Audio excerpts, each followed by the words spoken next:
What's going on, everybody? Welcome to the Word on Woodward presented by Raymond. Empower your purpose with Raymond. Make sure you guys like, subscribe, and turn on your live notifications because I know I'm a forgetful person and you don't want to miss a second of the Word on Woodward every Tuesday and Thursday at noon. We've got some great guests on today's show, you guys. A lot of baseball news, so very baseball heavy today. We've got some great baseball guests, including Dan Petry. We've got Jim Kalis, and Ron Gardenhire is going to join us later. Of course, we've got Ken Kale for the mailbag, and Nick Katzanika from NHL.com is also going to join us to talk about the upcoming NHL draft. We don't know exactly when that will be, but the draft lottery is going to be tomorrow night, and we're going to do a special edition of the Word on Woodward for you guys starting at 8:30 just after the lottery is announced. But as I said, baseball is back. We've got some big baseball news. So let's get right into the big three. We're going to bring in Art Regner for this. And our first topic, baseball is back. I said that one already. So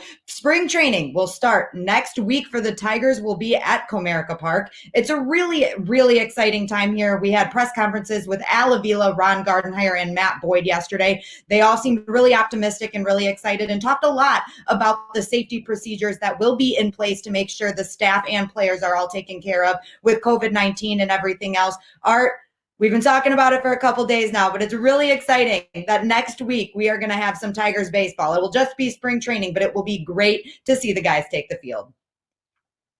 Well, yeah, certainly. It seems like we've waited an eternity for this. I mean, hopefully this is the first step to, getting back to the way society used to be before COVID-19. I mean, I'm pretty excited about it. A 60-game schedule. The Tigers are heavy in pitching, and if some of these young arms can come through, and it was interesting. Al Avila yesterday said that they want to protect their pitching. Ron Gardenhire then said, "Well, if they're ready, let's see what they can do." Let's get some of these guys in for an inning or two. And then, of course, Matt Boyd said that they're ready and let's put in the young arms. But there's a couple of things that I like about this new league, this 60-game schedule. Is first that the designated hitter is universal at this point. That means in the National League, you're not going to see the pitcher hit this year. Another interesting concept is a pitcher has to at least pitch face 3 batters minimum before you can take them out unless an inning ends. And then in extra innings, they're going to start with a guy on second base. And if that guy scores, it doesn't go against the pitcher's earned run because they want to speed up the games a little bit. And so I'm excited. But what I'm really excited to see is hopefully this can be pulled off. Everyone is working earnestly to make sure that this happens.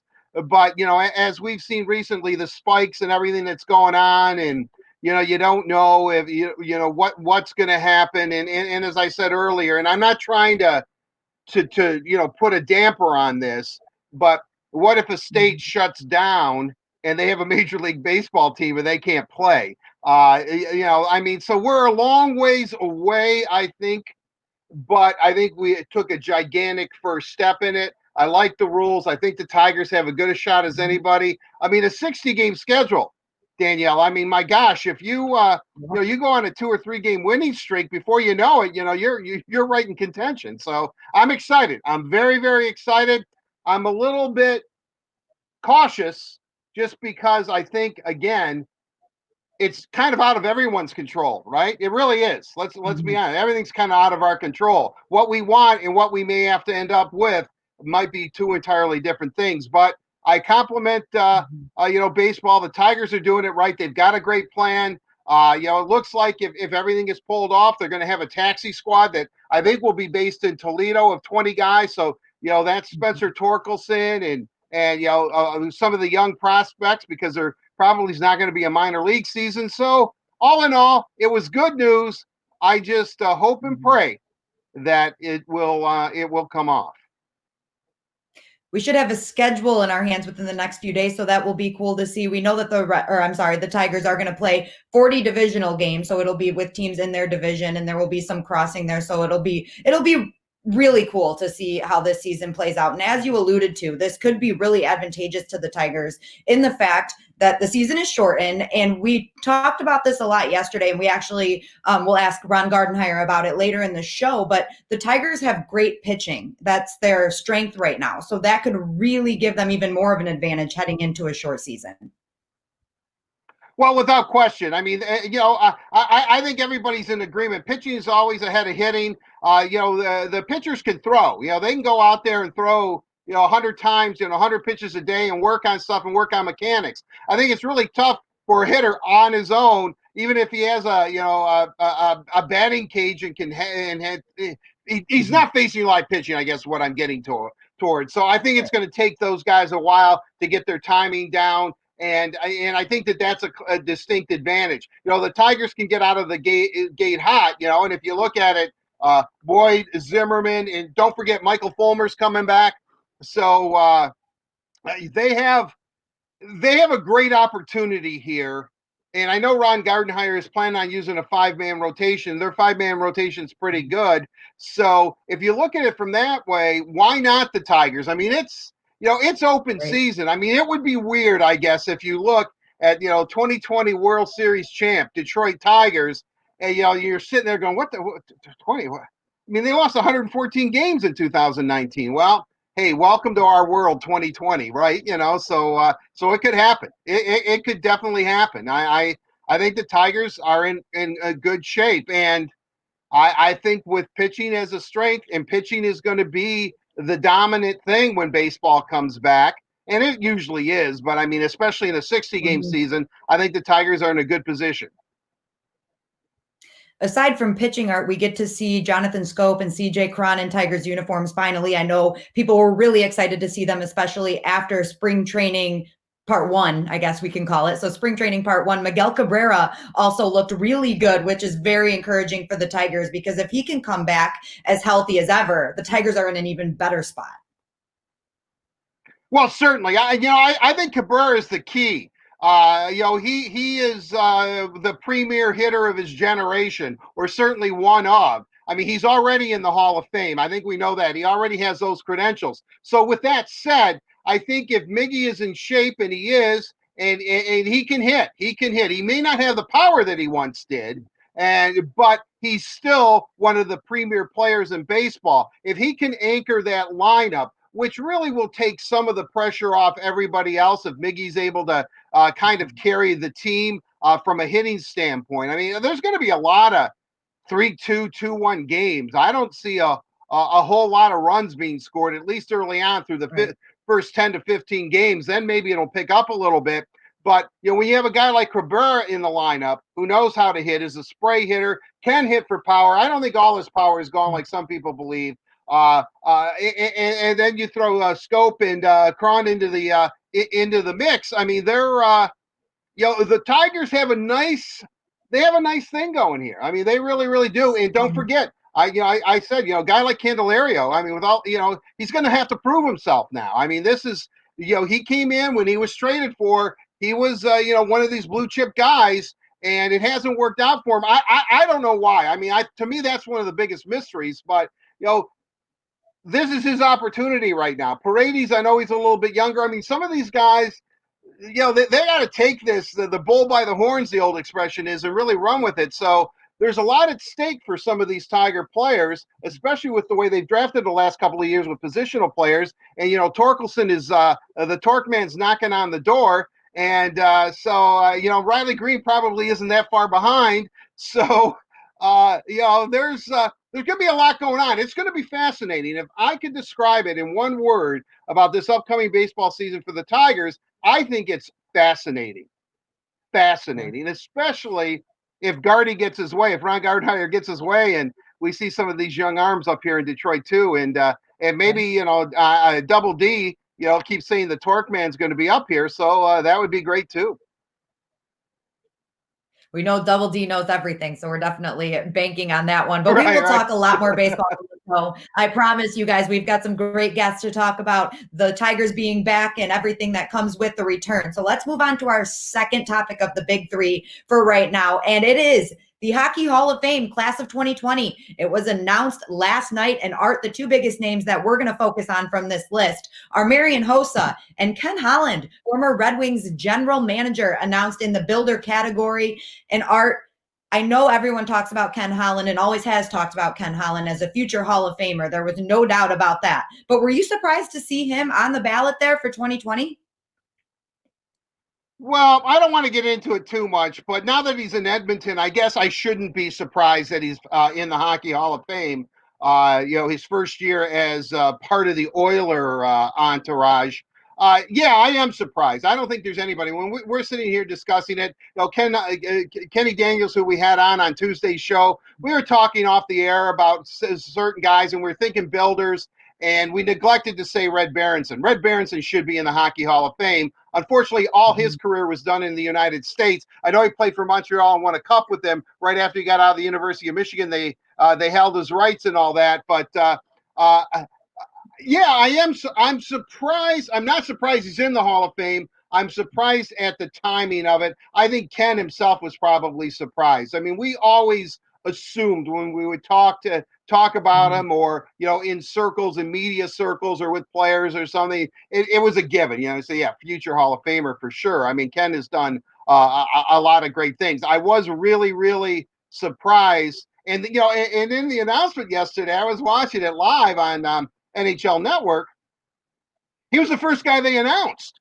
It's like, and Lanny McDonald, I think he didn't even, usually he builds it up, born in Burnaby, BC or whatever. But it was like, he came right out and said, Ken Holland has been, and boom. And I think I texted you right away and I said, Holland. We were all a little bit surprised by the timing. He's well deserved. He's one of the, the greatest executives in NHL history. He himself will admit, and he has said it on the Red and White Authority podcast when Edmonton was in here last year in October, that he's really disappointed and he's really apologetic about the way the Red Wings are right now. But when you qualify for the playoffs 25 consecutive seasons, sooner or later you're going to take a hit. But I think Ken, feels, he's told me so many times he feels really, really bad about it. And then you go to Marian Hossa, and, he only played 1 year for the Red Wings. But I know to a man that played with him as a Red Wing, and they came within one game of winning the Stanley Cup in 2009. Think just the world of him. I know the Red Wing organization, Jimmy Devellano, Ken Holland. They just thought that he was, not only a great player, which he is, obviously he's in the Hall of Fame, but just a great person. And so I'm not surprised by that. Hossa, and I know Red Wing fans have been disappointed for years that they couldn't work out a deal. And, he never really wanted to leave Detroit. Detroit just didn't want him to leave. They thought they were close. There's all kinds of speculation. Well, did they choose Franson over Hossa or whatever happened? But in the end, it just didn't work out. But it wasn't for a lack of trying by both sides. So congratulations to Marian Hossa. Of course, Jarome Iginla. What can you say about him when you really look at the class? Kevin Lowe, who I already thought was in, and Doug Wilson, who I already thought was in, both of them getting in there too. And then Kim St. Pierre is perhaps the greatest female goaltender of all time, or certainly one of them. She's won, I think, 3 gold medals with Team Canada. So it's a really, really impressive class. And when you have Jarome Iginla, Marian Hossa, Kevin Lowe, Doug Wilson, Kim St. Pierre, and then finishing it off in the builders category with Ken Holland, hopefully that ceremony will take place in mid-November, and we'll get to see Ken's speech because, I'm sure that, I'm sure he'll at least thank you in his speech, Daniela, but when he's inducted into the Hall of Fame officially. But, that was just good. Good news, surprising news, not unexpected that he's in, unexpected at the timing of the announcement that he was in. I don't think nobody was speculating Ken Holland was going to be announced yesterday for the 2020 class of the Hockey Hall of Fame. But he was. It's deserved. Congratulations, Ken. Congratulations, Hossa. And Jarome, and I love Jarome Iginla. So Jarome. To the entire class, Art, right? The entire 2020 Yeah, really. Yeah, class, there you go. Right. It's quite an accomplishment. That's a big deal. Whether you have Detroit, right. Whether you have Detroit ties or not, way to go. Yeah. Job well done. Great work. Great work. Let's move on to our Yeah, hey, third topic of today's three. I It's a Tiger's dream come true. We've had these on our show a few times. The Tigers do so much for the community and for their fans. This one is led by Dan Dickerson and Ron Gardenhire.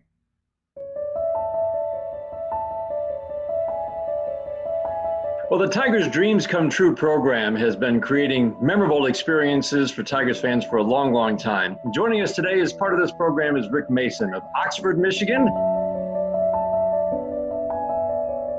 It's fun to be able to talk to fans during this time. So, Rick, we appreciate your time. Oh, I appreciate you guys having me on. Your nephew, Joe Backus, said you instilled the love of baseball into him. And I think that is such a, that's what we love about the game, isn't it? How it gets passed on from generation to generation.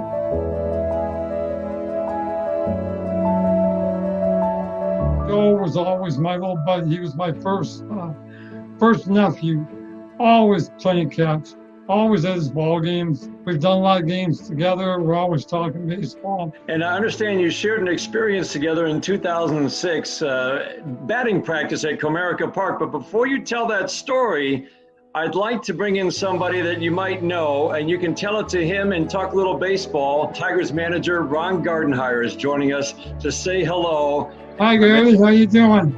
I'm okay. How are you doing? You look like you're in shape for the season.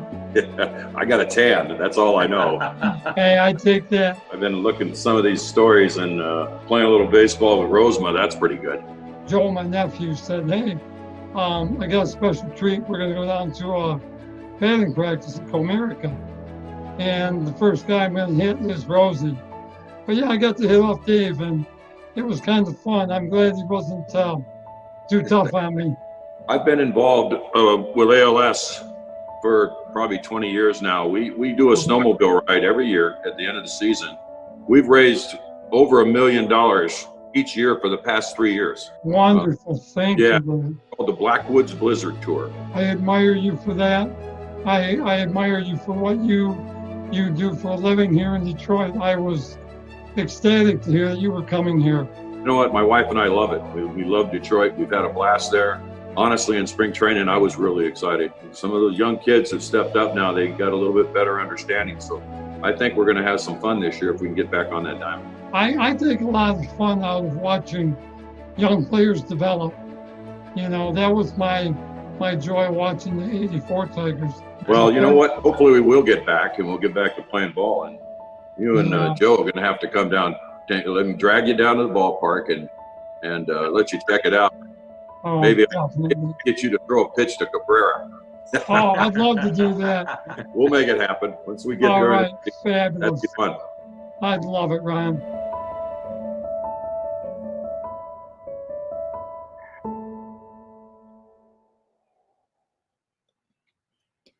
I can't help but get emotional every time we watch one of these. Dan and Ron did such a great job in that Dreams Come True. The fans were so excited. It's incredible, Art. Every time we have these on, it really does leave me speechless. I really don't know how to find the words to describe what they do for the fans and what the fans really mean to this organization. Well, the thing that I've always liked about these is that the Tigers do such a great job where it's the whole spectrum of their fan base too. And it's men, it's women, it's children, it's teenagers, it's middle-aged guys, it's elderly people. I mean, I think you put it so eloquently right there, Danielle. It's the whole fan base. What they do, they recognize. I keep telling this, maybe ad nauseum now, but the team's charter member of the American League's been around since 1901. They've essentially worn the same uniform, or the Old English D has been around since 1901.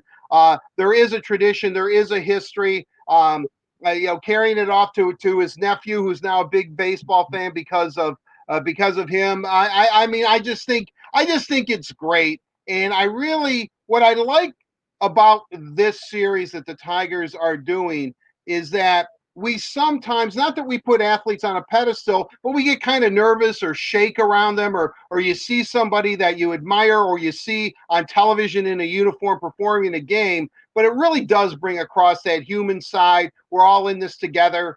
We're just people, and the interaction is suddenly, you might be a little apprehensive, or my gosh, I'm talking to so and so. I'm talking to a tiger.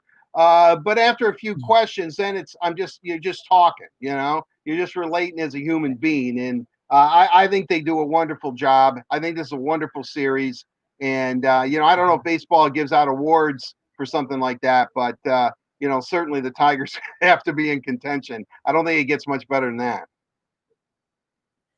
Definitely. Ron Gardenhire doing so much, and now he's even busier with the return of a baseball season. So we'll talk to him later in the show, as mentioned, and that wraps up our big three for today, you guys. Thank you to Chevrolet for presenting the big three this week and every week right here on the Word on Woodward. Chevy cares. That is why Chevy Clean dealers are committed to using enhanced vehicle cleaning measures with CDC-approved cleansers before delivering your vehicle after purchase or service. So when you're ready, you can find new roads with confidence. It's time for us to get into the mailbag now, and we're going to bring back one of our favorite guests to have on the show, Ken Kale, your Red Wings radio play-by-play announcer.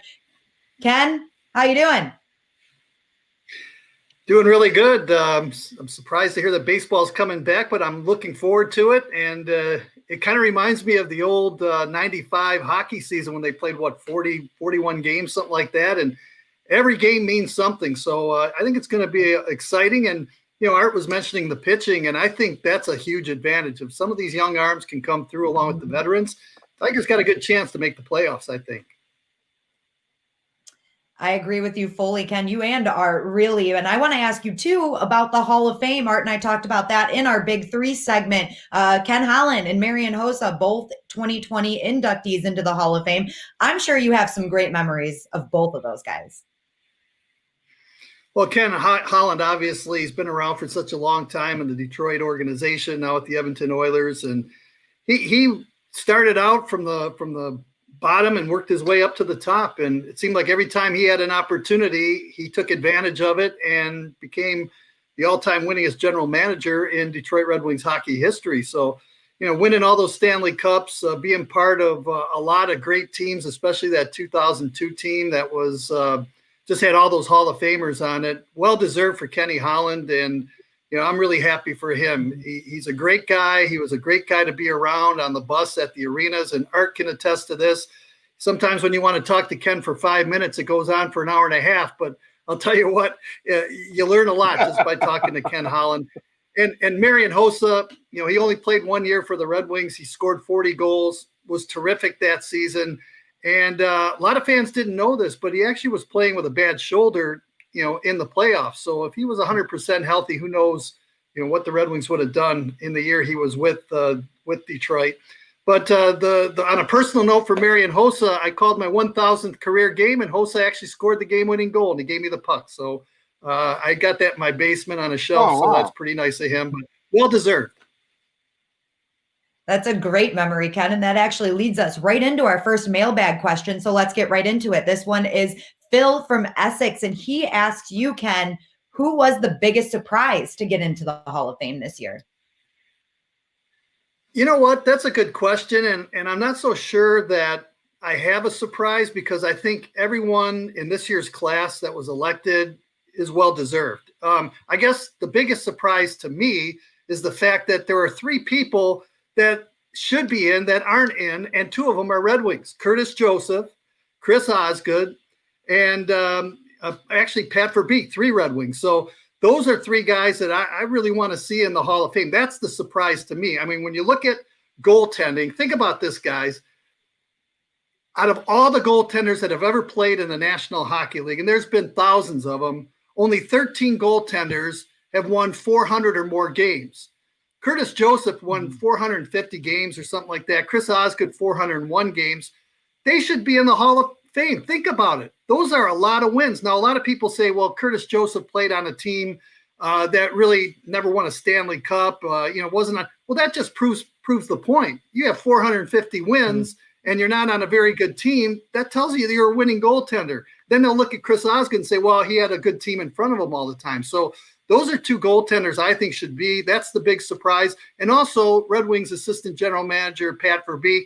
This guy scored 500 goals, over 1,000 points, was nasty in front of the net.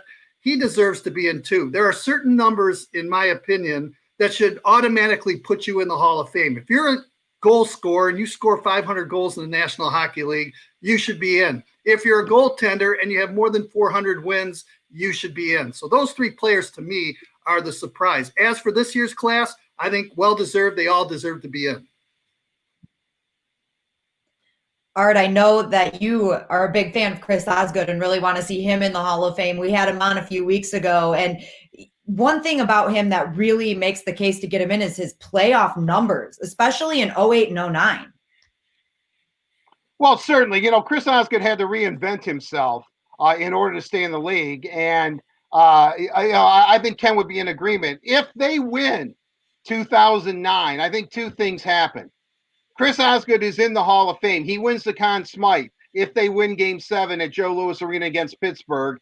And Marian Hossa might have stuck around and been a Red Wing and maybe won more cups with Detroit, not going to Chicago, where it turned out well for him. He won 3. So, I think Chris Osgood is caught in that gray area where if you look at his regular season statistics, even though he won 400 games, they're good. They're not great. They don't blow you away. But when you throw in the playoffs, when it really counts, and you look what he was able to do late in his career and the way he turned his game around, he's certainly a Hall of Famer. Ken Dryden played, 9 years or something in the NHL and won, I think, 7 Stanley Cups. And everyone thinks he's a great goalie.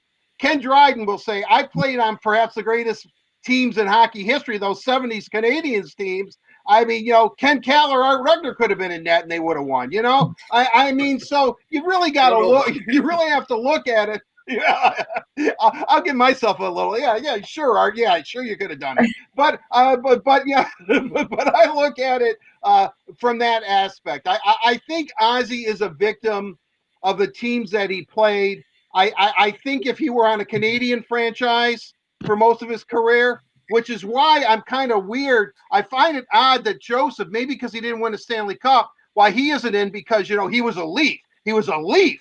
He should be in. I mean, every Leaf should be in, whether you play 1 game or 1,000 games. If you play for the Leafs, you're a Hockey Hall of Famer. But, aside from that, I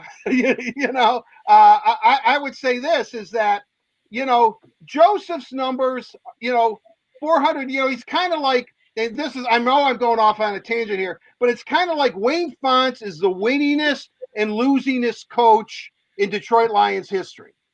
He's won more games and he's lost more games. Curtis Joseph is won more games and probably lost more games than a guy who's won, over 400 games. So what I'm saying is when you look at it in its totality, I think that's what hurts Cujo is he didn't play on great teams, which really solidifies Ken's point. He won 454 games, and he wasn't on very good teams.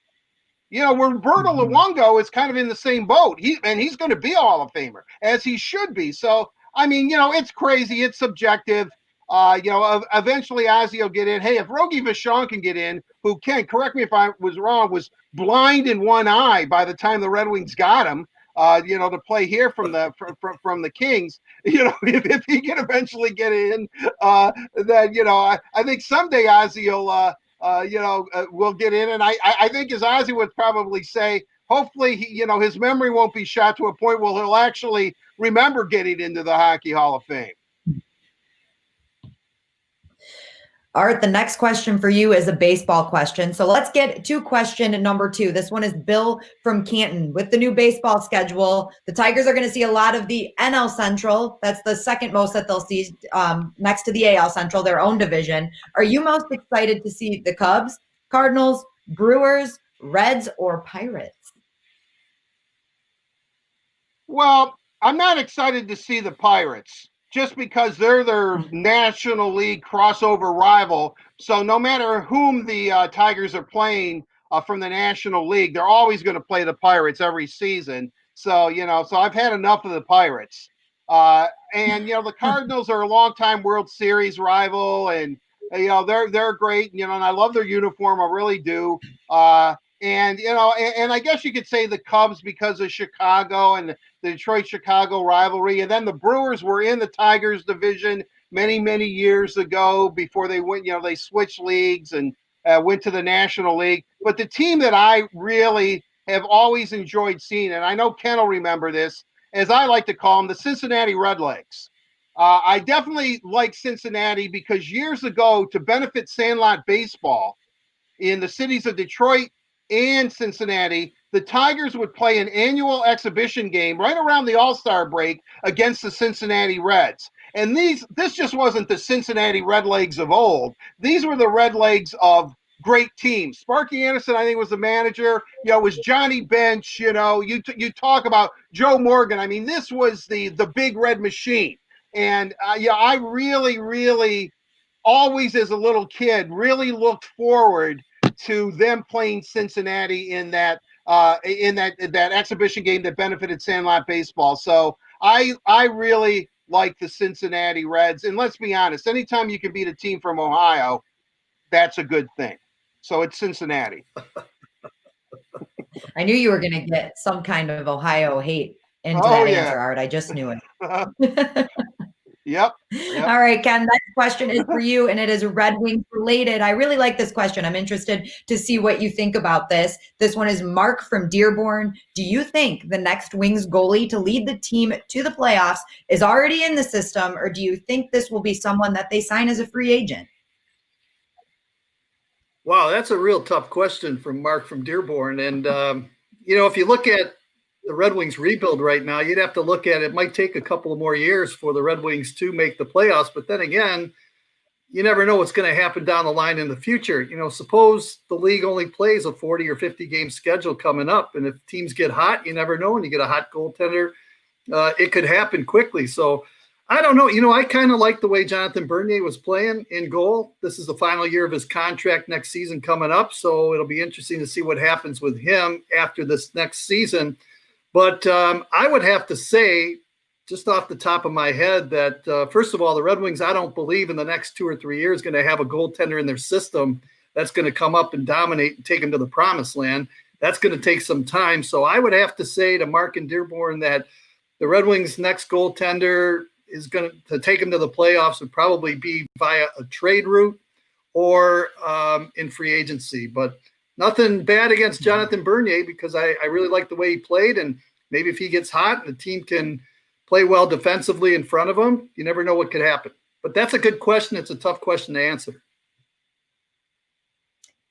It is, Ken, and we're going to stay on hockey for our last question. Art, I want you to answer this one first, and Ken, then you. We all know that tomorrow is the day. It's the draft lottery, the NHL draft lottery, and the Red Wings have the best odds of getting that number 1 pick, which we are hoping for. Mike from Birmingham wants to know, if all the good luck charms helped baseball come back, what last-second prep can I do for the draft lottery? Art, I feel like I already know your answer, but go ahead. Well, first and foremost, if you don't have a pair yet, you have to be wearing red underwear tomorrow. It is essential.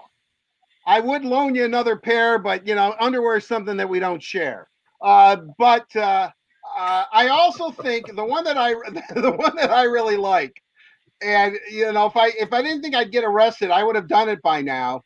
Is I like breaking plates and throwing them on your neighbor's porch. So if you want, which is some sort of tradition, good luck tradition in China. It's bizarre and it's weird, but I would do that. So red underwear, essential.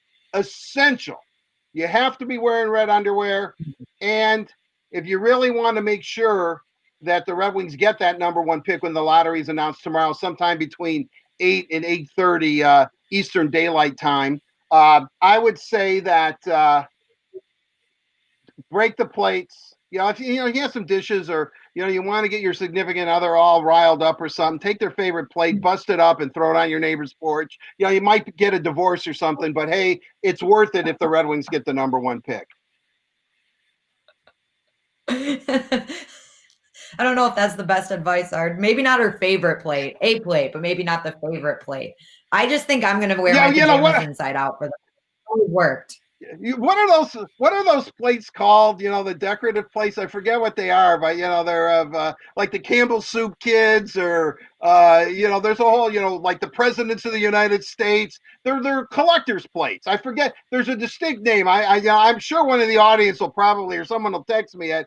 But yeah, take one of those collector's plates, bust those up, and then throw them on your neighbor's porch. What, like the fine china? Is that what you're talking about? Like from the Yeah, ones that everyone displays? I don't know. Yeah, but there's a distinct.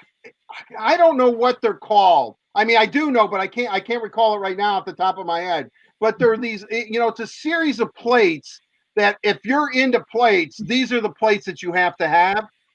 Break those, and the Red Wings will get the number 1 pick tomorrow. Right, well, you you have think to about throw the them on name your of those neighbor's plates. porch.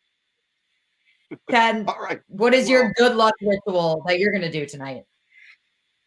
You know what? All I can think of is somebody's going to raid a china cabinet before tomorrow night, and some kid's going to go in there and grab those plates. Art, you're in trouble. Art, right here, Hey, Ken, you just said that it's going to happen. So, you know, I throw all the blame on you. Well, I remember Jimmy Devellano, every time the draft would come up, you know, and the Red Wings would have a top pick. This was back in the day. He'd say, cross your fingers, cross your toes, say a prayer, and really hope that you can get a high pick and a good player out of the draft. But I believe in divine intervention. So I would say to all the people, before you say your prayers at night, get down on your knees, look upstairs and say, God, please, the Red Wings over the last 3 years, they've shuffled back in the draft. This year, please let them have the number 1 pick. So that's what I would do. I like that, Ken. And just a reminder, the Red Wings can only pick, the worst pick they could have is 4. So they're going to get a good player here, but we really want them to get that number 1. Art already has the C on Alexis Lafreniere, so that better happen.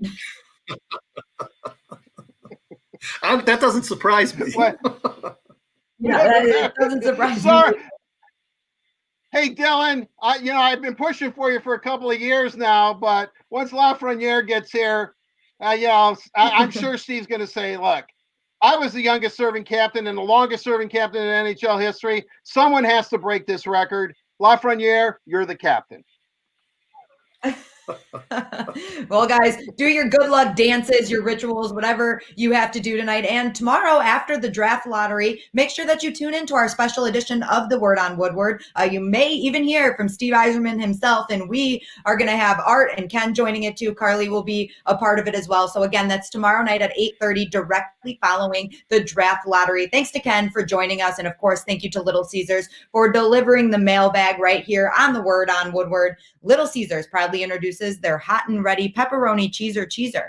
You get a large pizza topped with classic pepperoni, fresh mozzarella, a toasted Parmesan, and Asiago cheese crust for just $7. Try our no-contact pizza portal or delivery from Little Caesars. We've still got a lot to go in today's Word on Woodward, you guys. We are going to be joined by Ron Gardenhire later in the show. We're going to hear from Jim Kalis talking about the Tigers 2020 draft class. And right now, we're going to catch up with Carly, who has a very special guest. That's right. It's time for Catching Up with Carly, presented by Meyer. Today, I'm joined by Fox Sports Detroit Tigers analyst and former Tigers pitcher, Dan Petry. How's it going, Dan? Everything's good, Carly. It's nice to be with you. And we're going to have some fun talking about baseball. And thank goodness they got it all figured out, and excited for the season to get started. That's right. And as you were just mentioning, we just found out baseball is back. How are you feeling about that? Well, I mean, it's been a long 3 months. I also coach high school baseball, which we all know high school sports and college sports were canceled. So that was a big blow. And then, not being able to, I just arrived home from spring training, doing a couple games down there, and I was all fired up for this season. And then 2 days later, it came crashing to a halt. And it was like, no, this isn't happening. And okay, it'll be for a week, and here, 3 months. And then it was, the virus, and then it was a labor situation, and are they really going to get this thing done? And they've got to get this thing done. There's just no way they can go 18 months without playing. So there was so many roller coaster of emotions, and I think for everybody, and I think fans wanted, especially here in Detroit, even though they can't go to Comerica right away, I think they're going to really embrace having the games back on television. Absolutely. And so can you tell us and expand a little bit on the abbreviated 60-game return? Boy, it's going to be interesting for so many different reasons, but they talk about 162 games being a marathon, and the 60-game schedule is going to be a sprint, so each game is just going to be, the magnitude of importance is going to be so high, how you're going to have to get off to a good start, and just the differences between managing and the rosters, and also what's it going to be like for the players, playing without fans, not being able to shake hands, not being able to high five. Somebody hits a walk-off home run, they throw the Gatorade on them. You can't do that. I mean, so there's going to be a lot of the season will be exciting, but it's going to be very interesting to see how the social distancing and all of those type of things and how they deal with the virus, how that plays into the game. That's going to be a whole nother component, which players, managers, and management have never been through. Right. And let me ask you something. This is one thing I thought about with the abbreviated season. How will a shortened season affect the development of players? And you're right to think that way. And I think that's another reason why the Tigers might be very, very, have a chance and be very good, because they're going to be hungry. There's a lot of people that are on 1-year deals that have a lot to play for, and they're going to be free agents at the end of the year. And, they're going to want to have a good 60 games so they can get a nice contract, whether it be with the Tigers or some other team next year. But the development, it was so important to get this season without minor leagues. I mean, the Tigers are in a rebuild, and they've got the pitchers that we keep hearing about: Manning, Mize, Skubal, Faedo, and then hopefully Spencer Torkelson gets signed, and Riley Green. And for them to go 18 months without playing baseball was going to be very detrimental, in my opinion, for their development.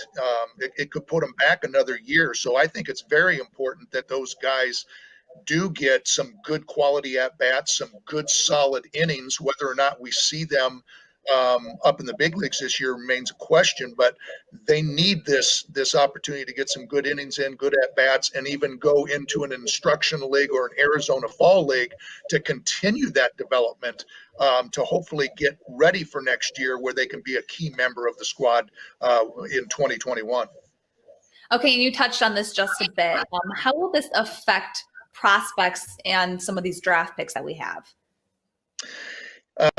Well, again, I assume that they're going to sign Spencer Torkelson. They did announce, I guess, that they signed Daniel Cabrera. So the only one that they're still waiting on is Torkelson. So he's gonna want to get at it. And Riley Green, who knows when he's going to be up, but there's a number of different players down in the minor league system that are just starting to turn the corner.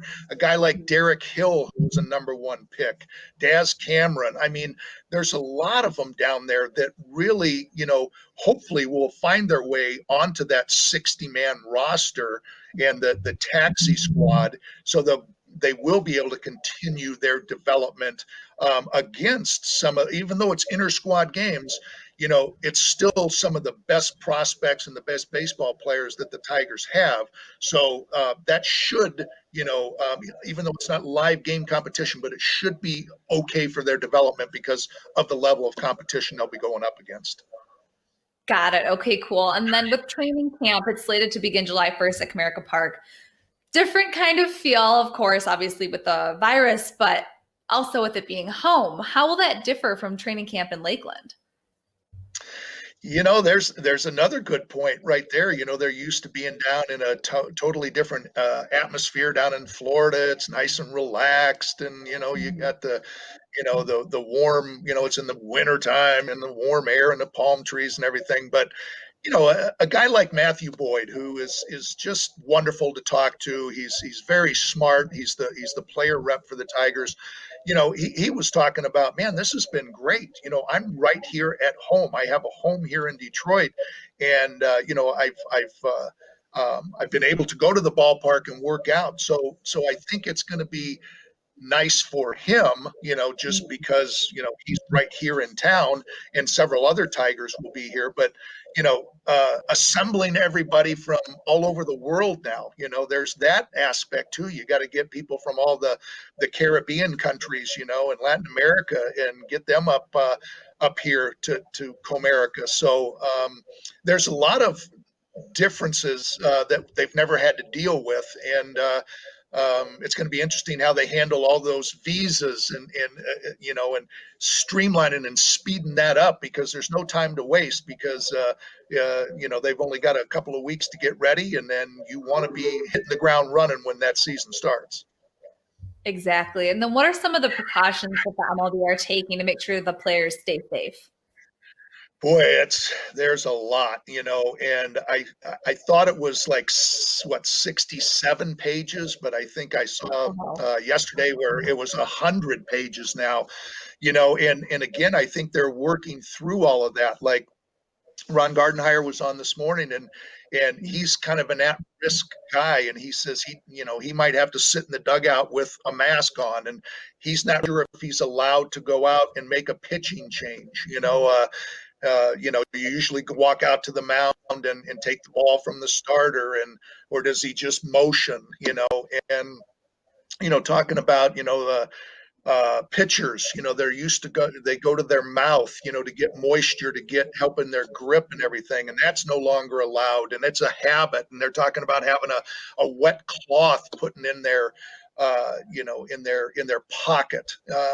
Batting practice baseballs, they use them one day and then they have to disinfect them, and they can't use them again for 5 days. I mean, this list is really, really long, and I'm not sure how anybody's going to know exactly all of the different rules there. But, the biggest thing is the player's safety, and the staff. And so they're going to really, really watch it. And, Matthew Boyd, again, is talking about he doesn't want to go down to the stadium and catch or be infected and bring the virus home to his family. So they're going to be very, very careful about, how they operate and what they do at the ballpark. What can fans expect to see from this team in this upcoming season? Well, I was able to talk to Ron Gardenhire too in spring training, and if you're a player or your manager, coach, you have a lot of pride and as a baseball player, and you don't want to hear that you stink, and that's what people say, and you get tired of hearing it. And I remember telling Gardy, I said, I don't want to hear it. Me as a, doing the game, I don't want to hear what people say that the Tigers stink. I don't think so. I mean, I see how hard those guys work, and I see how hungry they are. I see how hard Ron Gardenhire works and his coaching staff. And for people just to say that about this ball club would anger me, and I'd be going out to show them, well, I'll show you. You think we stink, huh? Okay, well, yeah, we'll take care of it on the field. That's why I think it's going to be so exciting, is because of the pride that these players and coaches have, and especially over a 60-game season, they're going to be very hungry going out. How do you think the Tigers' record will differ with all these rules and this different play that they have coming into this season? Well, I think health is going to play such an important role, and it's a big question mark that we're not going to know. Our pitcher's arm's going to get sore. We'll find out who really took good care of themselves. When the season starts up, will there be some muscle tweaks? How about if you go through a situation where all of a sudden your 3, 4, 5, and 6 hitter test positive?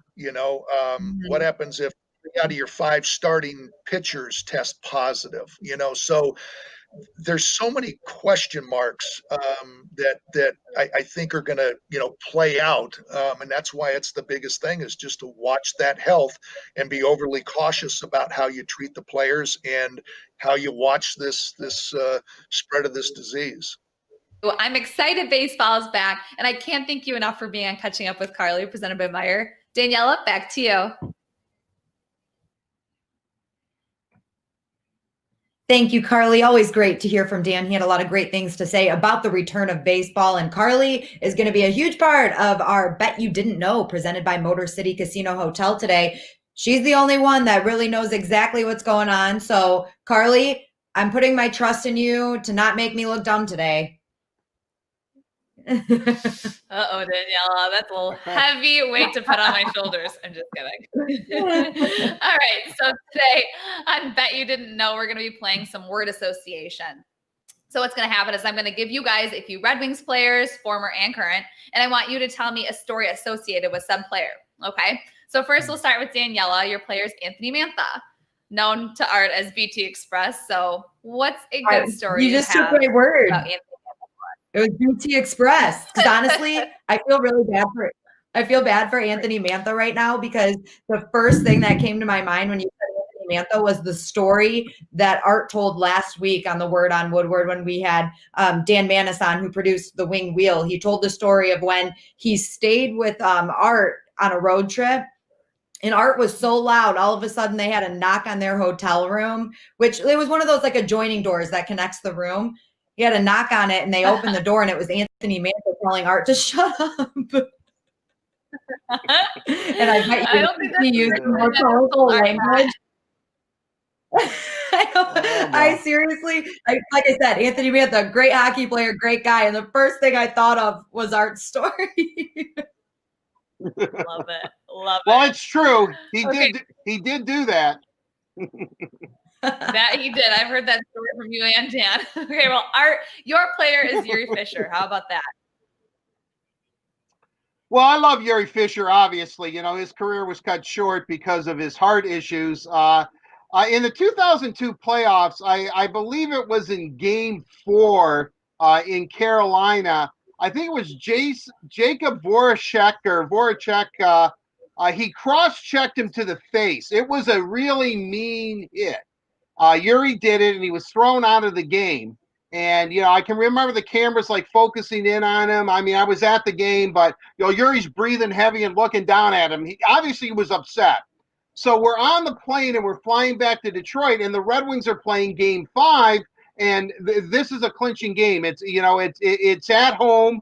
It's in Detroit, and we're on the plane, and everyone's watching Yuri's hit, and Yuri's really, really afraid that he's going to be suspended for the 5th and what could be the clinching game at home of winning the Stanley Cup, meaning he won't play in that game. He'll still get on the cup, but he won't be out on the ice in uniform if he gets suspended if the Red Wings win the cup.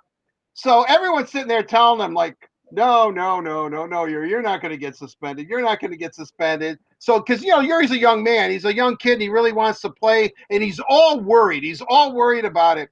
And so he goes, "Do you think I'm going to get suspended, Art? Do you think I'm going to get suspended?" And and I'm looking, and I know we all think he's going to get suspended, number one. We all think there's no way he's not going to get suspended for this game. But we're all telling him no.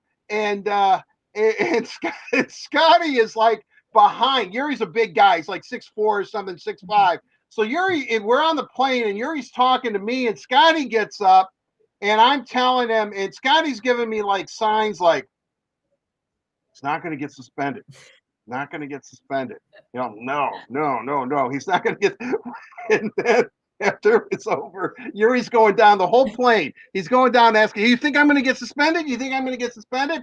So Scotty comes up to me and goes, "Man," he goes, "what planet is that guy on?" He goes, "Get suspended." He goes, "They might throw him out of the league." And then he just started laughing. Yuri was suspended. Yuri Slager went in, played all of like 2 minutes or something in Game 5, gets his name on the cup, and becomes a national hero, in his country. I don't know if it's the Czech Republic or where Yuri Slager hails, but that's it. Fisher, it was so funny. Everybody knew he was going to be suspended for that game, but nobody could tell Yuri that because I guess they didn't want him to have a huge mental breakdown right in front of everyone. But that's my Yuri Fisher story. Poor guy, but you got to play clean. You got to play by the rules. Okay, Daniela, your next player is Philip Zadina. All right, so I'm actually going to stick to hockey with this one. The thing I remember most and my favorite story of Philip Zadina was his first Red Wings goal. It was in Colorado, and it was a power play. And I think I remember who assisted. It was Vanek and Philip Hronek on the assist, and it was a one-time shot. And I just remember the smile on Zadina's face after he scored that goal and his whole celebration. It was a great little sequence there and a really cool first goal. Love it. That's a good memory to have. That's a lot more positive than Art's memory. But Art, now you've got Martin Lapointe. Last but not least. Art's just full of stories. I know. I love Marty Lapointe. He's one of my guys. I mean, I love seeing him, and now he works for the Montreal Canadiens in scouting, so he's at Little Caesars Arena quite a bit. There's a couple of stories. Number one, when Marty signed with the Red Wings, he was the 10th pick overall. He came into training camp, like 25 or 30 pounds overweight, and Brian Murray was all over him saying, "You bleep bleep. What did you do? Just party on your signing bonus all summer?" And Marty said yes. And there was another story when he was a young player, like 2 or 3 years into his career. I remember going up to him to interview him. This was the start of the season or training camp, but it was back at Joe Louis Arena. And so Marty's stall was right next to Steve Yzerman's. So Yzerman's sitting there, Steve's sitting in his stall, and I go up to Marty Lapointe and I start to interview him. And Steve had a habit. I could always see out of the corner of my eye. Steve would always be looking up at me while I was interviewing whomever was at his stall. Usually it was Marty. It later became Henrik Zetterberg. So I'm sitting there and I'm going to Marty and I go up to him. And I'm kind of a young reporter too, and a little bit of experience. I sort of know Marty, but I don't. But this is the real first time I was going to talk to him. And I said, "Hey, man," I mean, literally like that, real professional. "Hey, man, when are you going to get your acting gear? When are you going to start producing like a #1 draft pick? What's going on with you?" But I wasn't mean or malice about it. I said it like kind of in a caring tone. And Marty looks at me and goes, "Well, he didn't know what to say." He goes, "I'm only 21 years old." And that's when it kind of dawned on me. I'm talking to a kid. I'm talking to a young guy. He's 21, and I'm asking him, "Hey, when are you going to be this superstar player?" So after that interview, Steve gets up and he goes, "Art, come here." And I said, "Yeah." And I go, "Yeah, what?" It's like, "Hey, what's up, Steve?" And he says, he goes, "Look, if you think the difference between us winning the Stanley Cup and not winning the Stanley Cup is Marty Lapointe having a good year," he goes, "you're nuts." He said, "Marty's a great player and we need him. I'm not saying we don't need him, but in order to win a Stanley Cup, it takes all 20 guys on our roster. It is a team effort. Everybody has a role. Everybody has to perform that role. That's the only way we're going to win." He goes, "Whether Marty Lapointe gets 100 points a season and we don't do anything." And I think in a weird way, thinking about it now, he was kind of talking about himself. When he's getting 100 points a year or scoring 65 goals, the Red Wings weren't very good. And he thought that he had to do that.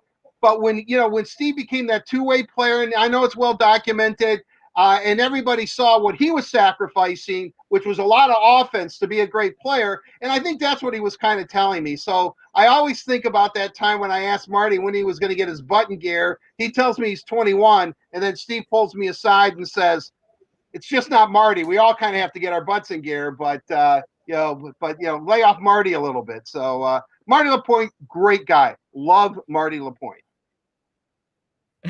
Yep, teamwork makes the dream work. Okay, now this isn't over yet. So all these players have something in common. I have a feeling Art may know, but we're going to start with you, Daniela.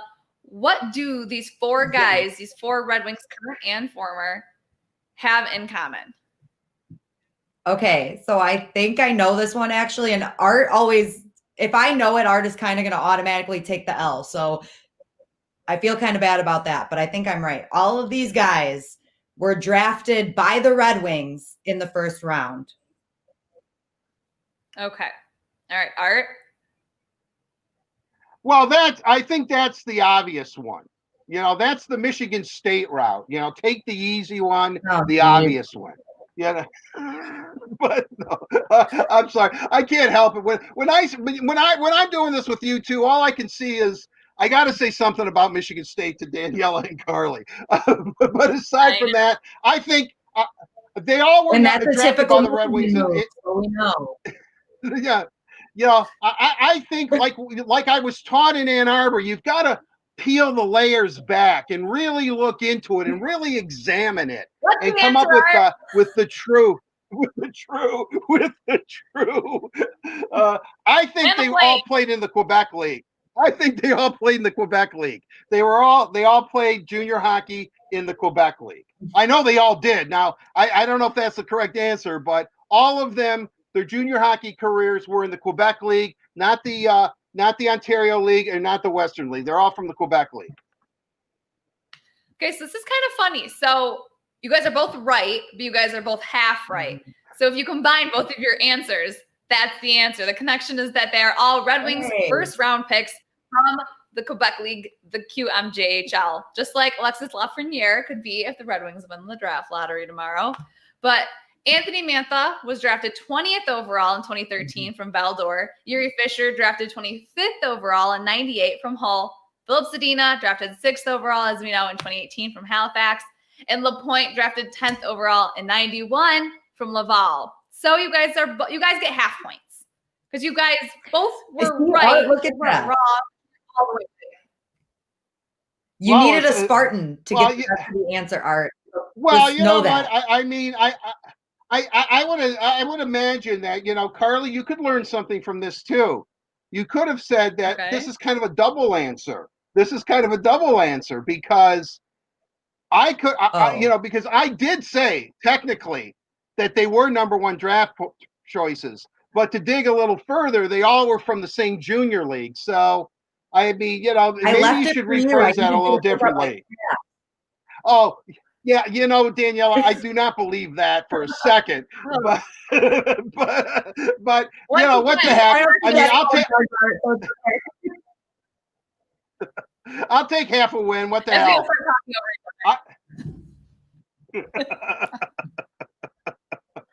So, okay, you guys both get half points. Bottom line. All right. Thank you, Carly. Right. Settled. Okay. Settled. All right. Yeah, great job, Carly. Yeah, Art's going to text me after the show. It's not going to be the nice text that you usually get. Well, thank you, Carly. That wraps it up for today's Bet You Didn't Know, presented by Motor City Casino Hotel. Thank you to Motor City for presenting Bet You Didn't Know this week and every week right here on the Word on Woodward. Carly, I know you have more for us, though. You've been all over the social media channels. What have you found for us today? Thanks, Daniela. Okay, so we all know that baseball is back, and the Tigers did a great job of announcing it on their Instagram. Check out this graphic that they posted that reads, in part, the following statement was released today by the Detroit Tigers and their personal attorney and business manager, Paz. In response to questions about their future career plans, we're back. Okay, love it. That was a good way to put out a statement like that. And then on the Red Wings side, check out Tyler Bertuzzi's new face mask. Let's see that picture. He and his fiance, Ashley, sported his hockey smile on their masks. How funny is that? I love it. I need one. And then let's move on. Last but not least, we know former general manager Kenny Holland was inducted into the Hockey Hall of Fame. Congrats to him. His friend and current general manager for the Red Wings, Steve Yzerman, released a statement to congratulate Kenny, calling Holland a great executive, great friend, and mentor. So congrats once again to Ken Holland. Very proud of him. He's done a lot for the Red Wings and then now with the Oilers. So it was good to see him finally get appreciated. And that's all we have for this mini little Let's Socialize. Don't forget to send in your questions for us to answer on the show later on. Thank you, Carly. Again, make sure you guys are sending in your questions on whatever channel you're watching on. Type them into the comment section. Carly will be looking for them, and we will do our best to get those answered in the show. Later, we're going to talk to Ron Gardenhire, and of course, Jim Kalis is the headliner. He's going to talk about the Tigers 2020 draft class. And as we've mentioned a couple of times now, tomorrow is the NHL draft lottery. So we're going to talk a little bit of the top draft prospects. It's time for Downtown Hockeytown, presented by Labatt Blue Light, and today's guest is NHL.com columnist Nick Katsanika. Nick, thank you so much for taking the time to join us today. Thanks for having me. I appreciate it. Yeah, we're really excited to talk to you. And the first thing that we're going to talk about is the NHL awards. The writers had to submit their ballots this week, and it's going to be an interesting one because obviously the players didn't get to play an entire season. But in your mind, who's the top contender for the Hart Trophy? Well, I used to vote for a very long time, and I think my first ballot was 99-2000. And I remember getting the ballot, and it has the criteria for the ballot on it, and it says most valuable to his team. The Pearson Award, which became the Ted Lindsay Award, is most outstanding player. And to me, it's two different things. I have no problem if Leon Draisaitl wins it. He's got a huge lead in the scoring race. He's been outstanding for the Edmonton Oilers. But when I look at most valuable to his team, I think it's Nathan MacKinnon, and if I had a vote, it'd be for him. I think he has 14 more goals and 43 more points than anybody else for the Colorado Avalanche. The Avalanche are high in the NHL standings. They've been, riddled with injuries, and to me, no one's been more valuable to his team than Nate MacKinnon. There's another interesting race too, and that's for the Calder Trophy, where I believe, and everybody thought that Cale Makar was going to win it, McKinnon's teammate. Who really has, since he came out of U.S. college, has played very, very well. But then there's another college player. And, Nick, I know I'm not objective about this, and I'm pretty sure maybe you might not be objective. Thank heaven you're not voting, is Michigan's own Quinn Hughes, who's tearing it up with Vancouver. I would assume that's the debate. Trying to throw your allegiance to the University of Michigan aside, Quinn Hughes has to win this thing, right? Throwing it aside, he's got to win. I've got no problem. Like, if Quinn Hughes wins or Cale Makar wins, I think there's a good argument for either one. I did sit, so you couldn't see my Michigan Wolverine stuff in the background. But, look, Kubalik scored 30-plus goals for Chicago. That's impressive. Adam Fox has been really good for the New York Rangers. I think, there are other candidates that are deserving of in the conversation, but it's a two-horse race. What hurts Makar is he got hurt. He missed, I think, 7 games, which depressed his numbers a little. But if you look at his points per game, he has more than Hughes. Hughes, you can make an argument for him as well. So I think either one of them would be a deserving choice. But obviously, the kid who lives in Canton and played for Michigan, I might have a little bias toward. I do. I know you do. This might be the first time that I've been stuck with 2 Michigan guys. Usually I have another Sparty with me, but I've got 2 Michigan guys right now. You're outnumbered. Sorry. I know. And it doesn't get any better than that, Danielle, and I mean, exactly what I was thinking. Lucky you. Exactly what I was thinking. Let's switch our focus a little here, guys, and talk about the upcoming draft lottery that it will be tomorrow night. And the Red Wings have an 18.5% chance of getting the number 1 pick. One thing I want to talk to you about, Nick, is Steve Yzerman mentioned in his press conference that he doesn't think there's an area on this team that doesn't need improvement. And if they do end up with that number 1 pick, we're assuming they're going to go Alexi Lafreniere. But if they do fall, what do you think they'll address first? I think they have to address drafting the best player available. I think that it doesn't matter. To put it delicately, I agree with Steve. I don't think there's a spot on this team that doesn't need addressing. They've got to come out of this draft with a difference maker. Obviously, you hope they win the lottery and get the number 1 pick for their sake. But I remember speaking to somebody in the organization at one point, and I said, look, you guys got to win this lottery. You have to make something of this season in a positive way. He said, Nick, doesn't matter what happens in the lottery. We got to find a player. And he's right. We just talked about Cale Makar. All right. He was drafted 4th overall, right? Which is what, the worst case scenario for the Detroit Red Wings. So whether you're first, second, third, or fourth, you got to find a star, right? A difference maker. And I really think that's what it comes down to. And losing the lottery isn't the worst thing. You just have to make the best of wherever you pick. Well, it's interesting you would bring that up because, I'm very pessimistic. The NHL draft lottery, which we could do a whole segment on, which I think is one of the most bizarre lottery systems known to professional sports. But with that said, I know the Red Wings are going to draft fourth. They're going to go down to four. They have, Ottawa's going to get picks 1 and 2, and then who knows? Maybe the Montreal Canadiens, if they lose in the first round in 24, if we get that far, we'll pick third, and then the Red Wings.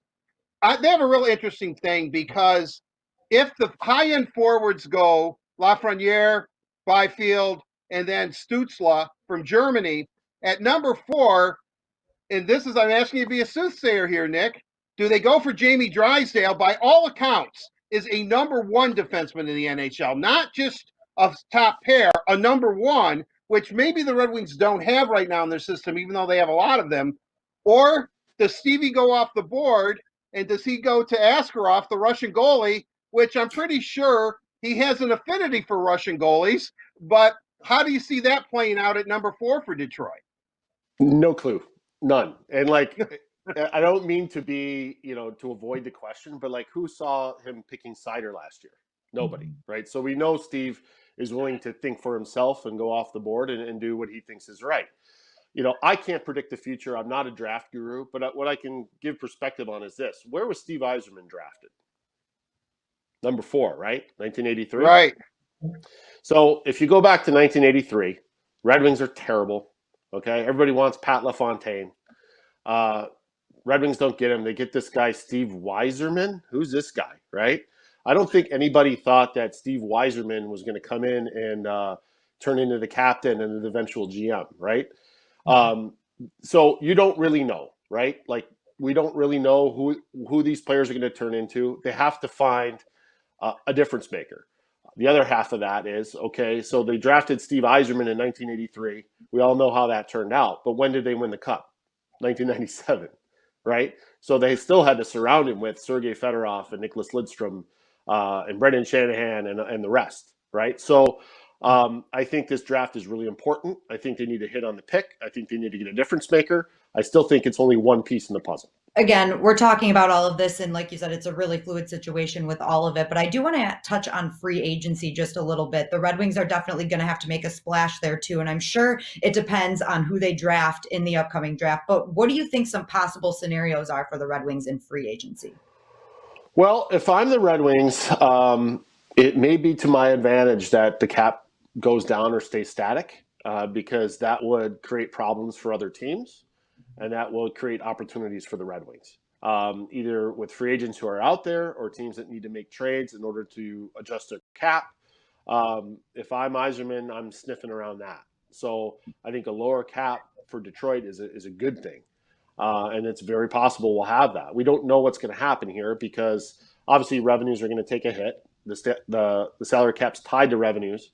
The NHL and the NHLPA may negotiate some sort of artificial cap. So we don't know where the cap number is going to end up. But if I'm a Detroit fan, I'm kind of hoping that it's low and that squeezes some other teams and creates opportunities for Detroit. What Steve's philosophy will be on free agency and what's available will be interesting. Again, I think it's short term. You're not going to turn this around by signing a bunch of flashy free agents, but I think you can use it in a wise manner to make the team better in the short term and more entertaining, but also B, to kind of bridge the gap while your younger players develop. This team's not going to hit the ice for a long, long time. We don't know what's going to happen with the AHL. I know they've announced a play committee, and Steve is part of it along with Ken Holland. But I'm kind of curious, Nick.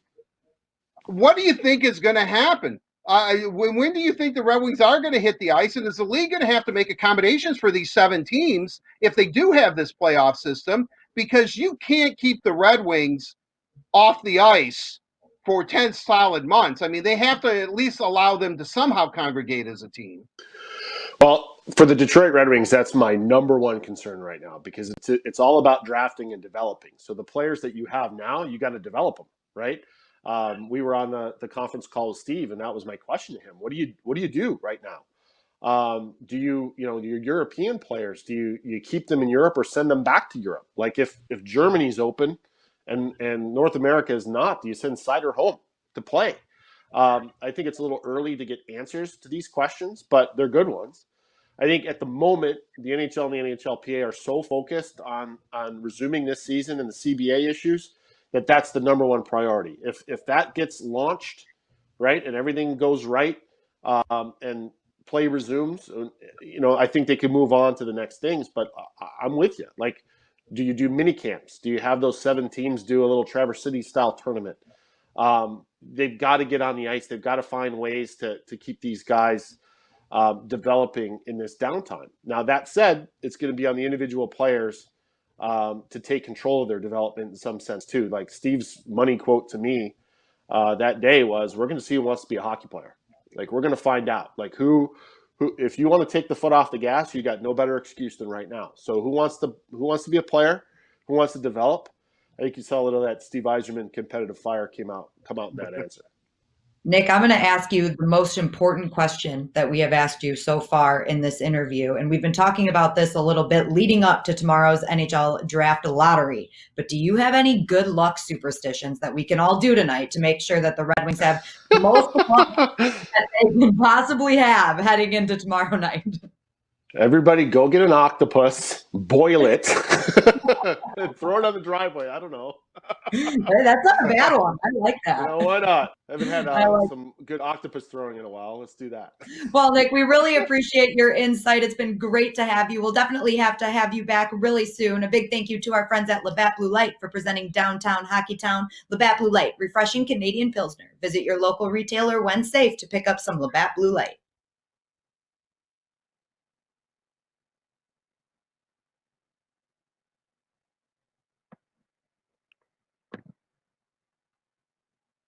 Once a show, guys, I mute my mic. Once a show. It's just a thing, okay? I apologize for that. But what I said was, if you can't find any plates to break like Art suggests, maybe you should take Nick's suggestion and throw an octopus on the driveway. I think that's safer. Well, it might be safer. I think you might get in trouble with PETA, but that's for another time. With that said, I've looked and have tried to figure out. I cannot believe how many collector plates are available. I mean, it's astounding. You can get collector plates of Winston Churchill, or you can get of Dachshunds, and then you can get flowers. I mean, it's a business. It's a huge racket. So I guess my point being is there's going to be a lot of plates that you can break, throw them on your neighbor's porch, and before you know it, Alexis Lafreniere is in the red and white wearing that winged wheel. So let's do it. I love it, Art. I love it. And another thing I really liked that Nick said was that Steve Yzerman was drafted 4th, and that was in 1983. The Red Wings didn't win a cup until 97. So fans, patience. And the Red Wings are going to get a good player in this upcoming draft, whether they draft 1 or 4. But we'll find that out tomorrow in the draft lottery. And the Word on Woodward will be hosting a special show directly following that draft lottery. So it will start around 8:30 p.m. for you guys right here on all of the social channels. So make sure that you are checking that out. Now, guys, we're going to get back into some baseball. It's time for Brush Street Beat, presented by McLaren Healthcare. And guys, we've got a very special guest joining us today with the news of the MLB return to play plan. Ron Gardenhire, the Tigers manager. Hey, baseball is coming back. Just next week, we're going to be heading to spring training at Comerica Park. And Ron, I want to start with asking you, a lot has been going on these past few months, both with the obvious COVID-19, and then there was the drama and coming to an agreement on this return to play plan. What have the past few months been like for you, and how are you feeling about everything now? Well, it's been anxiety, a lot of anxiety with the COVID itself, and trying to, stay clear of everything, wearing masks everywhere we go, and actually getting to know my wife. I mean, I've never spent this much time with her. So, and she still likes me, so I'm going good right now. So, but it's been crazy. And finally, having these meetings, been on Zoom so many times, you can't believe it, but finally getting together and talking about playing baseball for real now. And we're going to do this, and we're going to start spring training up in Detroit. So pretty exciting now. Ron, since you had some spring training before everything was put on pause, when you go back, and I know you have to split the squad, there's going to be 60 guys, and some are going to be morning guys, some will be afternoon. At least they've got some work in. I mean, will they not be as far behind as say, if they were picking up, and having a full like 6-7 months off as opposed to the last 3? Well, and my coaches, they've been reaching out. I've asked my coaches, my hitting coach, my pitching coach, to talk to these guys and let them know that we need them to be something a little bit more than almost ready. We need them to be able to get going right from the get-go, because we don't have that much time. Most of these guys have really been working their tails off. I mean, Matt Boyd's told us he's ready to throw 7 innings already, and that I understand that with Matty Boyd. He's game on. So a lot of these guys get it, and they've been working out, and we've talked to most of them, and hopefully, we won't have too many. You worry about the injuries, you worry about the COVID. When you get to spring training, hopefully we can bypass all that, and everybody will come in pretty good shape, and we'll go from there. As mentioned, spring training will start next week at Comerica Park right here in Detroit. Can you walk us through some of the health and safety measures that have been put in place to take care of the Tigers staff and players? Yeah, I mean, we're going to get tested right away, get tested, and then we have to go back to the hotel for a couple days and let them check and make sure everything's okay or not okay. That's immediate, but it's going to be an everyday thing. Before we go in, they'll shoot your forehead and make sure your temperature's okay, and you'll probably have to do a test every 2 or 3 days, and we'll find out more once we get there and do all this. But we've had long conversations, and our trainer explained it all today. It sounds something like I've never done before. So I guess it'll be entertaining. They tell me it doesn't take long when you do the test on an everyday basis, but they want to check you. We'll be able to, but the first day, I think when we go in there, it's going to be a little more entertaining, if that's the word. Right. Ryan, you have a great personality. I am curious, if you have to wear a mask in the dugout, do you have one picked out yet? Do you have a favorite one right now? Well, my wife and I have actually been buying masks, and we buy them for everybody else. And of course, the 2 that I picked out, my son and his fiance came over the other day, and what do you think they did? They took the mask. So I've got like a bandana for my motorcycle, and I just pull it up over my face. It's an American flag. That's probably what you'll see me in. I know you mentioned some Tigers masks in your press conference yesterday. Maybe we should get on those Tigers masks, and we can all have matching ones, maybe an English D or just some stripes, something like that. I would love to wear a Tiger. If I have to wear a mask, I would love to have one in the uniform. That would be straight entertainment for me. I would enjoy that. One of the biggest takeaways from talking with you, Alavila, and Matt Boyd yesterday in the press conferences was that Michael Fulmer is now able to practice baseball at full capacity. He's 100% and ready to go. And in a normal situation, he would probably pitch a few games in the minors and be called upon and bring up to Detroit when he was ready. With that out of the question, what does that process look like for him? And how long do you think we're really looking at until he's able to start a game for the Tigers? Well, and I've been over to Lakeland a couple of times, and he looks great. He's lost so much weight, and he's doing everything. He's throwing, and he's chomping at the bit. And the one thing that we try to tell him, we got to be calm here. This has been some pretty serious stuff you went through with your leg and your arm.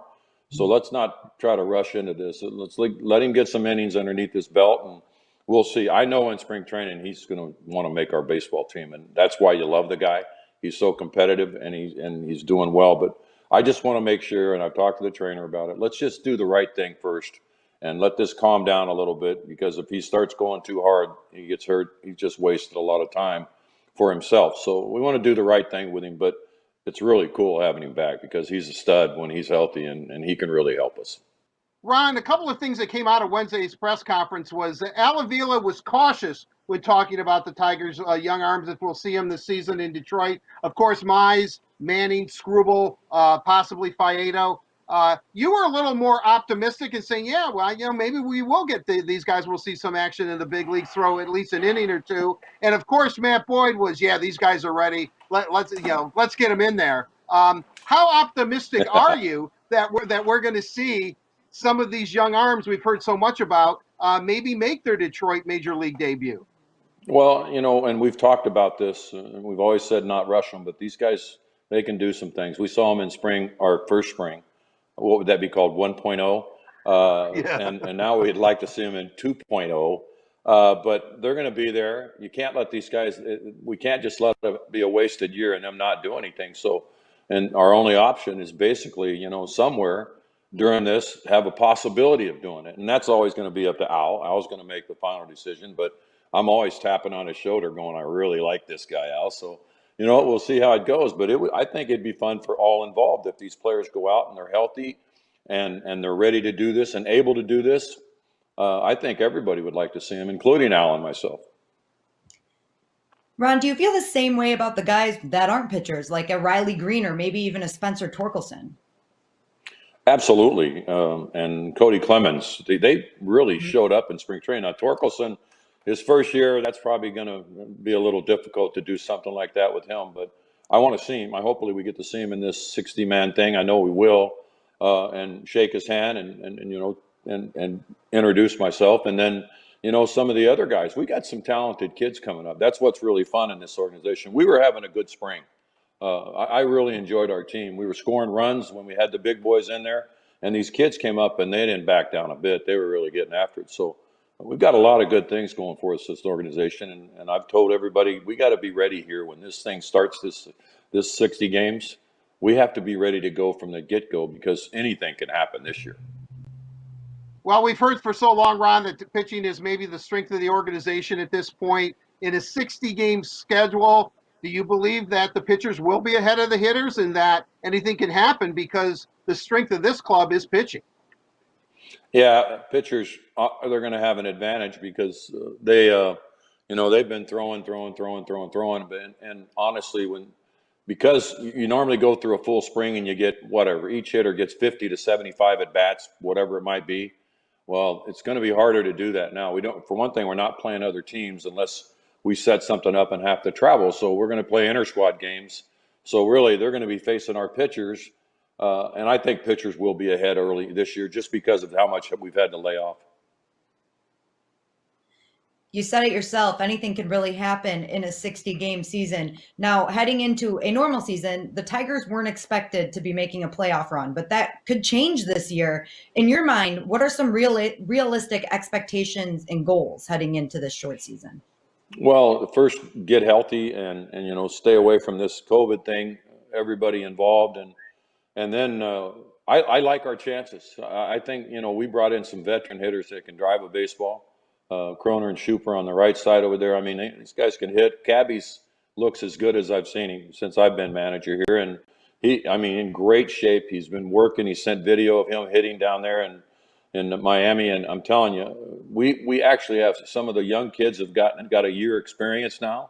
So there's some pretty good things. And we have competition for jobs in spring training, which we were just basically giving them away the last couple of years because they were all kids and trying to figure out who could and who couldn't. But we're going to have competition. And when we get going here, there's going to be competition for some of these jobs, that's how you want to do it because that's when you get better.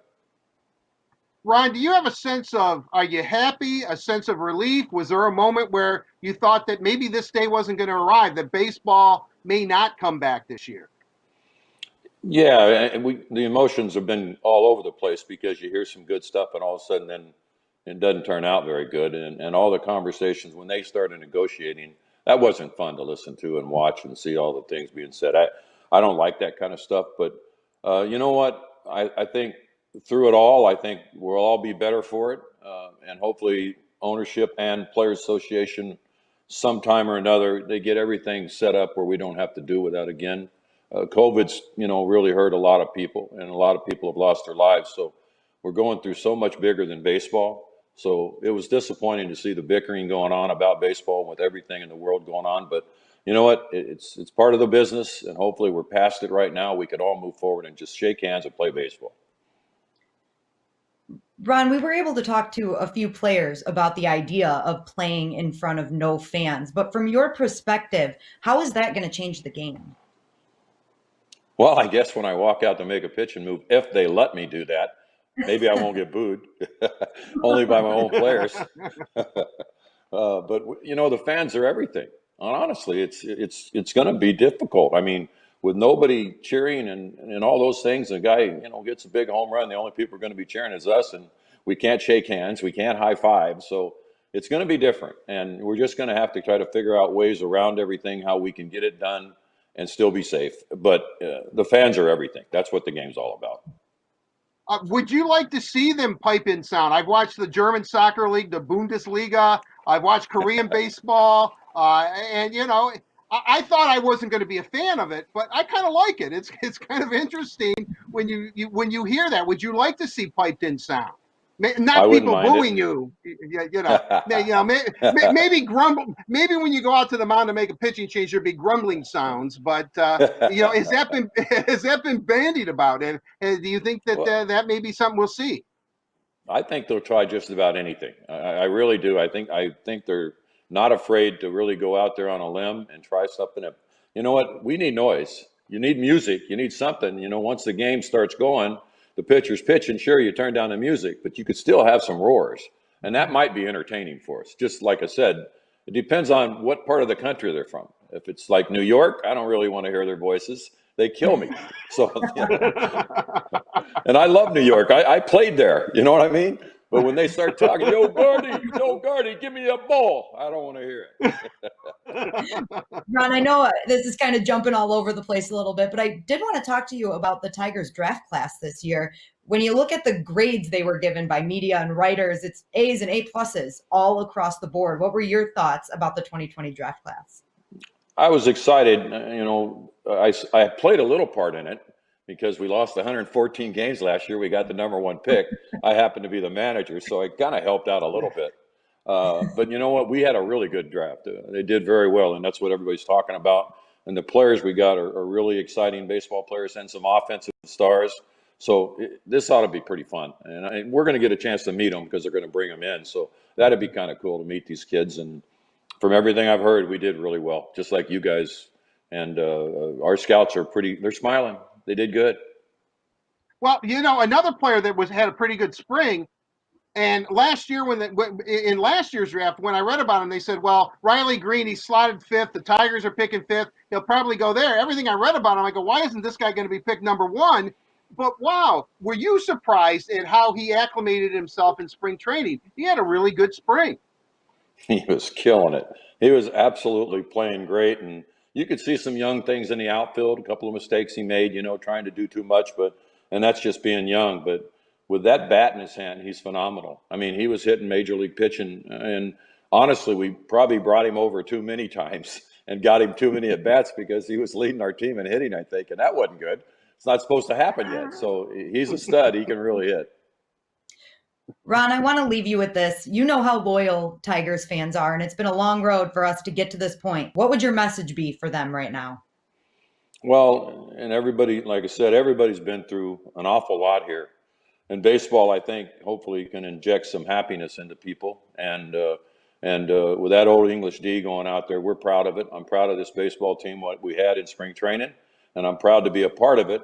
And we can't wait to get back out there and give you guys something to cheer for. So, you know, this club is on the way up. I mean, it's definitely on the way up. Our draft picks, we just talked about that. The team that we had in spring training was a blast. Great bunch of guys that really get after it and pretty talented, along with a lot of the young kids that are starting to develop, getting better and better themselves. So there's a lot going on for the Detroit Tigers.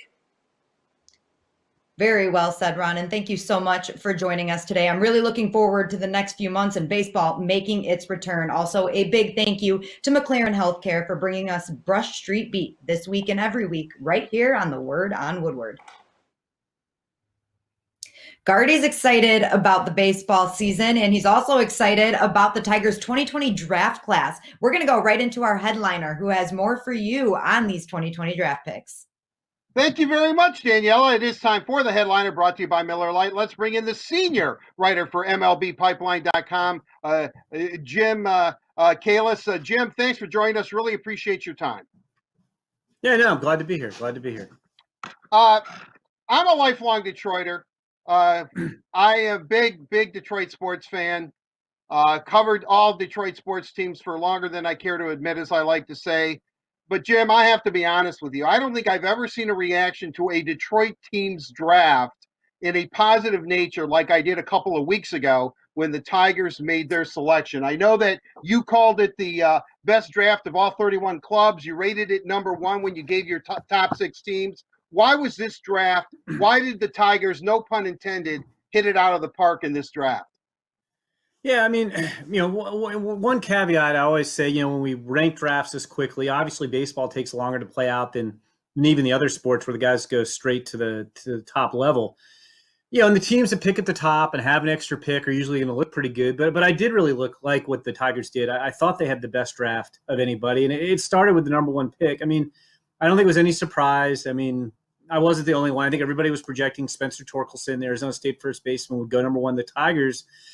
And I mean, this is a great year to be picking number one overall. Just the reviews I get from talking to scouts who've seen Torkelson play. I mean, this guy's torn it up for 3 years at Arizona State. He broke Barry Bonds' home run record, freshman home run record at Arizona State. He almost broke Bob Horner's career record. He was only too short when the season ended prematurely. And it's not just the power. It's a combination of power, hitting ability, plate discipline.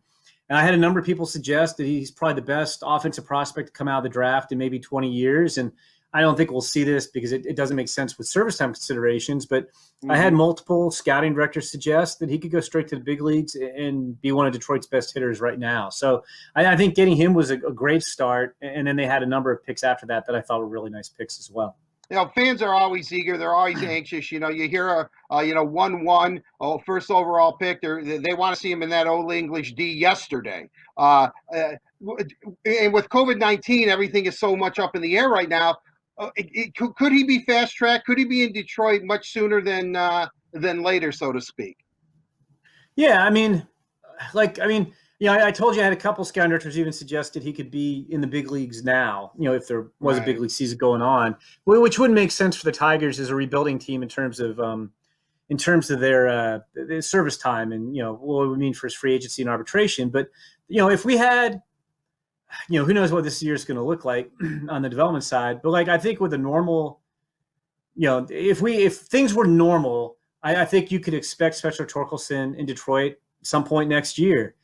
I don't know if he's going to really get a lot of opportunity to do much in pro ball this year.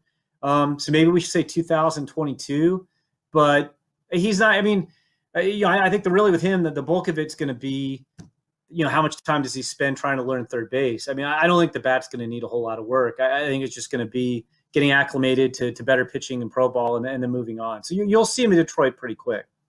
I can remember the Tiger farm system being rated, not being rated. It was like, well, we have to rate him, so we'll put him dead last. But their farm system has really, really upped its game. They are certainly, for a team that's rebuilding, their farm system is right there with them. They've done a really good job of replenishing the stock. Yeah, they have. We had them going into the spring as the fifth best farm system in baseball. Before I was with MLB, I worked for a long time at Baseball America. And even a few years before I got to Baseball America, they started ranking organizations and farm systems, I think in the mid 80s, like around 1983 or 4. And there's only one. Not only is this the highest the Tigers have ever been ranked in my time at MLB and when I was at Baseball America, they've only been in the top 10 once in 35 plus years of ranking systems at both places. For whatever reason, they had really good farm systems at the end of the 70s that wound up, fueling that 1984 World Series championship club. But yeah, no, this is the best it's been in a while. You don't draft for need. And I don't think the Tigers were necessarily saying, hey, we're going to draft only 6 hitters with our 6 picks this year. But yeah, they have a very pitching heavy system before the draft with Casey Mize, who was obviously number one pick a couple years ago, Matt Manning, Alex Faedo, Tarek Skubal, and on and on and on. And I think this draft kind of bounces out the system even a little bit more because it really, upped the stock of hitting prospects in the system too. Clearly starting with Torkelson. Let's get to their second pick, and they signed him, Dylan Dingler, the catcher from Ohio State. I know in your mock draft you had him rated 23rd going to the Indians. So is he a steal? Is he a steal at number 38? Is this a guy? Obviously, the Tigers like him; they already signed him. that could really be an impact bat maybe for Detroit. Yeah, he could. I think he has a chance to be a steal. I was surprised he didn't go on the first day of the draft. Clearly, he went with the first pick on the second day of the draft. But there's a lot to like about this guy. He's super athletic for a catcher. He played center field as a freshman at Ohio State. Not too many catchers played center field. He can run a 6'6", 60. Not that you're running sprints, but a lot more agile behind the plate than your typical catcher. He's got a well above average arm. It's a really, really good arm. And he came on offensively this year. He didn't have a big year last year, but he played through a broken hamate, and he didn't play summer ball last year. So I think he was flying under the radar a little bit coming in this year. Got off to a really good start this year. He's got plus raw power. He controls the strike zone. And this guy's a chance to be a really, really good player on both sides of the ball behind the plate. So, yeah, I think if you can get a catcher like that in the second round, that's a tremendous value, because I really did think he was going to go in the 20s somewhere, and they got him at 38. When I heard with their competitive balance pick, secondary second round pick at 62, that they were able to get Daniel Cabrera, and I am not a draft guru by any stretch of the imagination. I thought, my gosh, here is the steal of the draft. I thought that Cabrera, from what I read, was a guy that could go in the first round. I mean, that he was a very, very well thought of. Were you surprised that he fell to the Tigers at 62? Yeah, a little surprised he went at 62. I didn't quite. I thought he was going to be more in that kind of, 30 to 45 range. And to be honest, part of it may have been, we'll have to see what he signs for. It could have been a signability issue. Especially, I don't know what his bonus is going to be, but if the can't even speak, Tigers sign him for more than his slot value, then it's possible that he fell because of signability. I like him. He's one of the best left-handed hitters in the college ranks this year. Really nice swing. Doesn't try to do too much at the plate. One reason he probably didn't go a little bit higher, and he's a good player, is he never really put up a monster year at LSU. For a guy who's always regarded as like one of the best hitters in college baseball, he never had that year where he hit like 380 with 17 homers or something. But he's a good hitter. Probably average runner. Played right field this year, left field in the past. Maybe you try him in center. The bat's probably going to have to be the carrying tool. But yeah, I think to get that bat there was a nice value also. I thought they got pretty good value with all their picks. Again, not that people are drafting off of our list, but Torkelson we had ranked number 1, but all their other guys, they got 15 or 20 spots lower than we had them lined up on our top 200, with the exception of Trey Cruz. And it's not like Trey Cruz was a reach; he was just the one exception. But most of these guys, if people just been drafting off our list, which again, I'm not suggesting anybody would have done, Dylan Dingler goes in the first round. Cabrera, we actually had ranked 38th, so he would have gone with the Dingler pick. He would have been the first pick in the second round. Gage Workman would have been a third rounder. Colt Keith would have been a third rounder, and Trey Cruz would have been a fourth rounder. So they got a lot of value out of their draft, I thought. When you look at Trey Cruz, who the Tigers have also signed, he the pedigree's there. I mean, Jose Cruz and Jose Cruz Sr. I mean, they certainly knew how to play baseball. A shortstop, Tigers need shortstops. Played at Rice. What can you tell us about him? Yeah, he had 2 of his great uncles play in the big leagues too. So really nice bloodlines there. He's a switch hitter. He was draft eligible last year. Wasn't real signable. Went in the 37th round of the Nationals, and he got better this year, even though it was only 4 weeks. Scouts liked the improvements they saw him make this year. He's a switch hitter. He used to have a big leg kick from the left side of the plate. Kind of toned that down. Looked a little bit more stable offensively. I think he's going to be a guy who hits for average. 15 to 20 homers maybe. He's not a great runner, but after being more like a below average runner in the past, he was closer to average this year. I don't think he sticks at shortstop. He's just kind of okay there. But, what you saw in him this year, you felt better about his chances at staying, maybe moving to second base and staying there. You could play third if he hits for enough power. But, I thought he helped himself this year. The area scouts I talked to in Texas liked the strides he made a lot this year.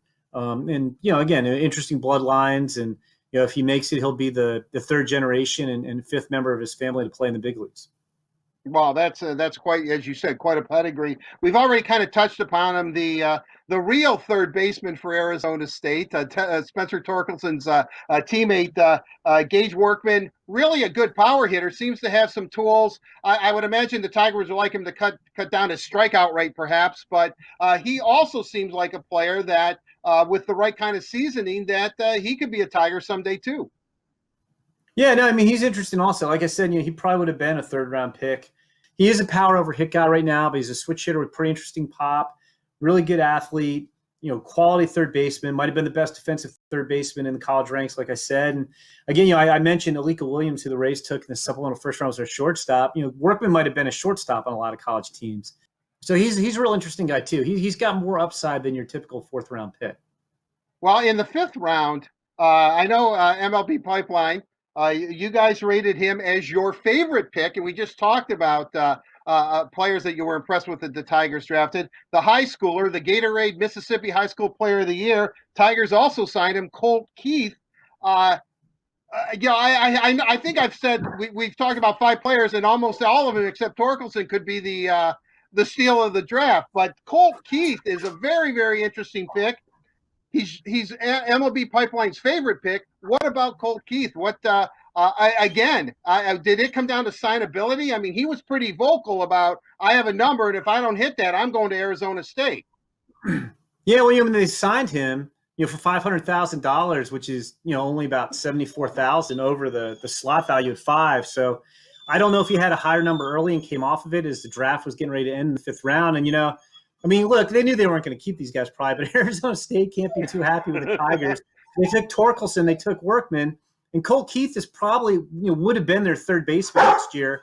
My dogs are going a little nuts in the background. Colt Keith would have replaced Workman at third base next year if he'd gone to college. But no, he's real interesting too. I mean, he's a guy who I think can hit for average and power, left-handed bat.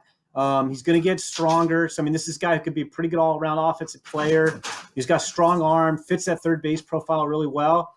Look, I mean, it's only a 5-round draft, so you don't get as many players as you normally would.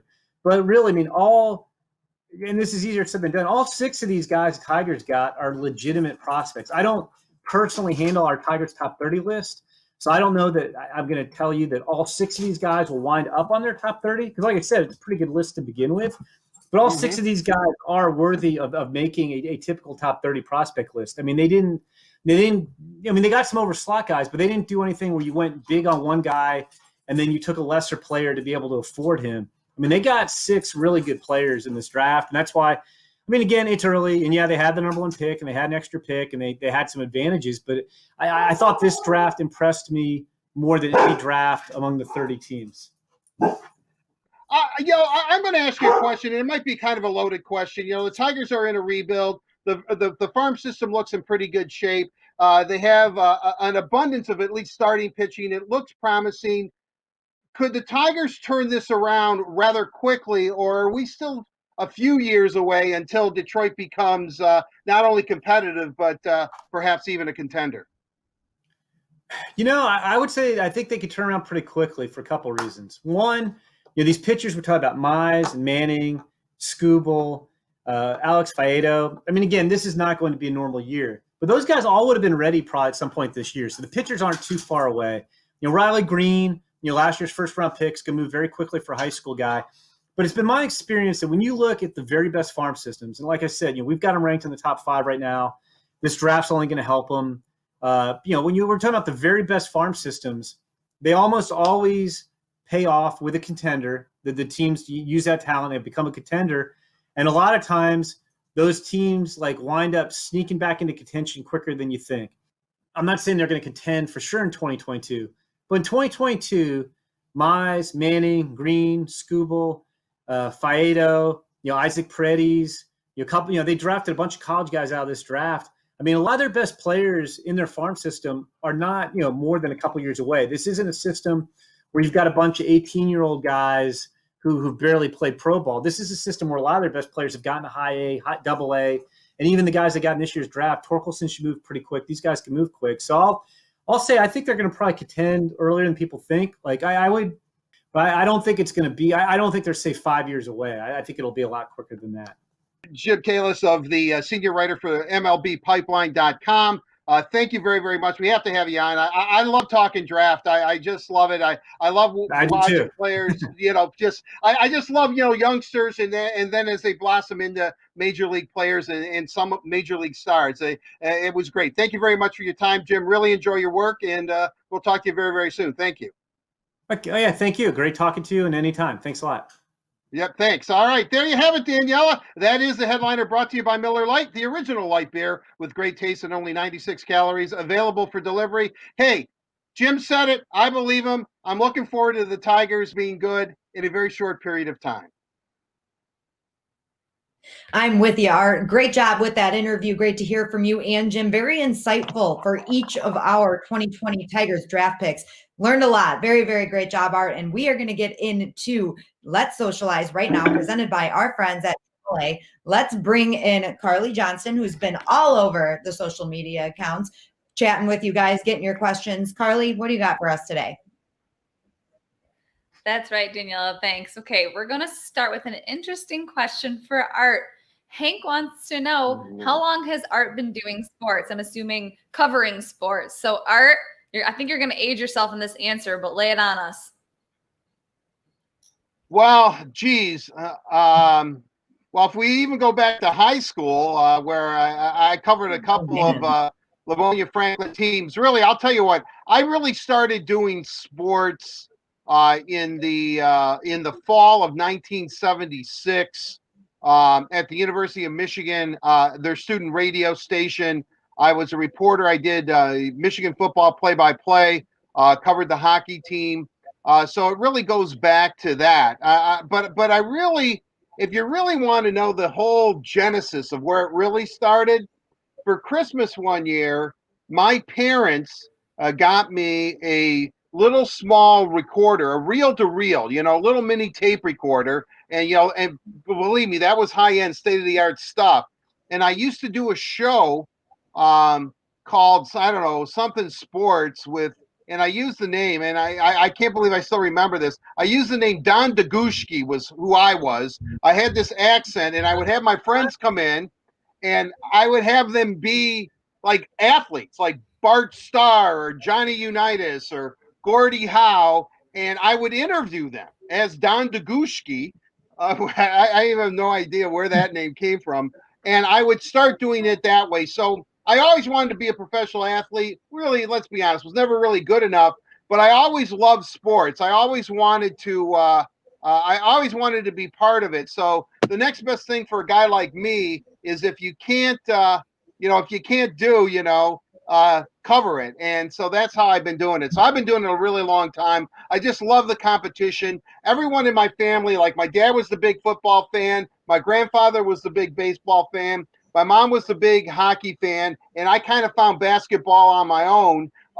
So I just had like inspirations all over the place. So I just love athletics. I just love it. I love, like I said, the competition, the color, the excitement, the pageantry, how every game is its own little separate story. So it's been great. So to answer your question, it's been a long, long time. I love it. And I love that you talk about how you got started. I know my parents have always told me they knew I was going to be a reporter because I used to prop up our family camcorder like on a chair or something and interview my friends. So you got to start somewhere. All right, Daniela, this is a tough question for you. An interesting one as well. Who would win in a WOW? So that's the word on Woodward, home run derby. Ooh, me, 100%. I had talked about this before. When I was a kid, we used to all get together in the neighborhood, and one of our neighbors had a baseball field in their backyard, and I was known as the big hitter. Everyone had to back up because odds are I was hitting it over the fence. So if you couldn't catch it or you couldn't make that diving save, honestly, sometimes it was so far gone you had no chance. But yeah, it would definitely be me. I'm not even going to be humble about it. That you weren't. Oh. I love the confidence.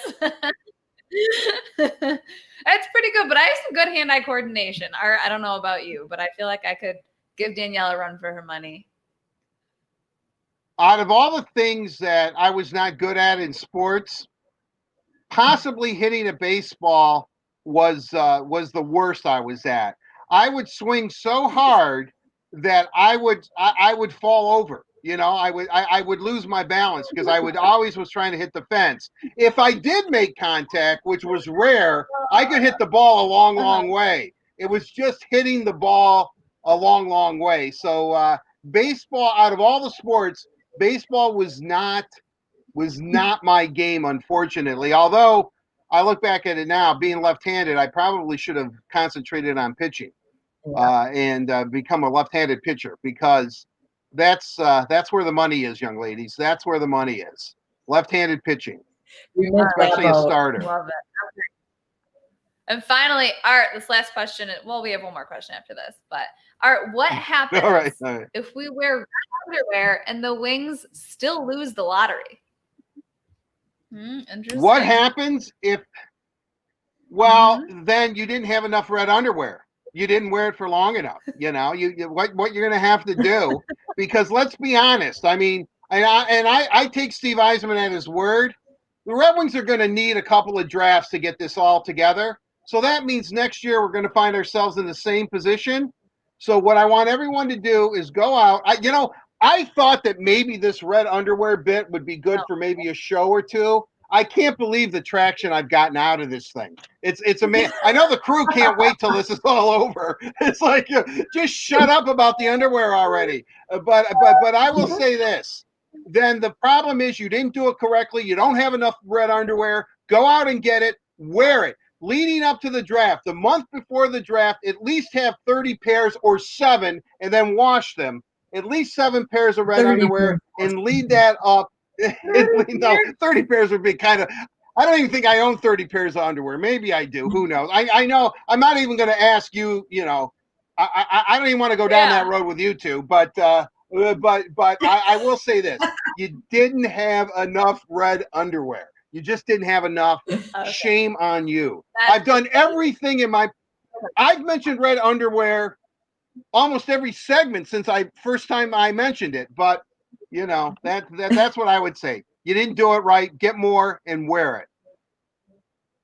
All right. So quantity over quality is key. Okay. We have one more question. And this one's for both of you. What number would you be if you were drafted by the Tigers, and why? That and why is important. Daniela, we'll start with you.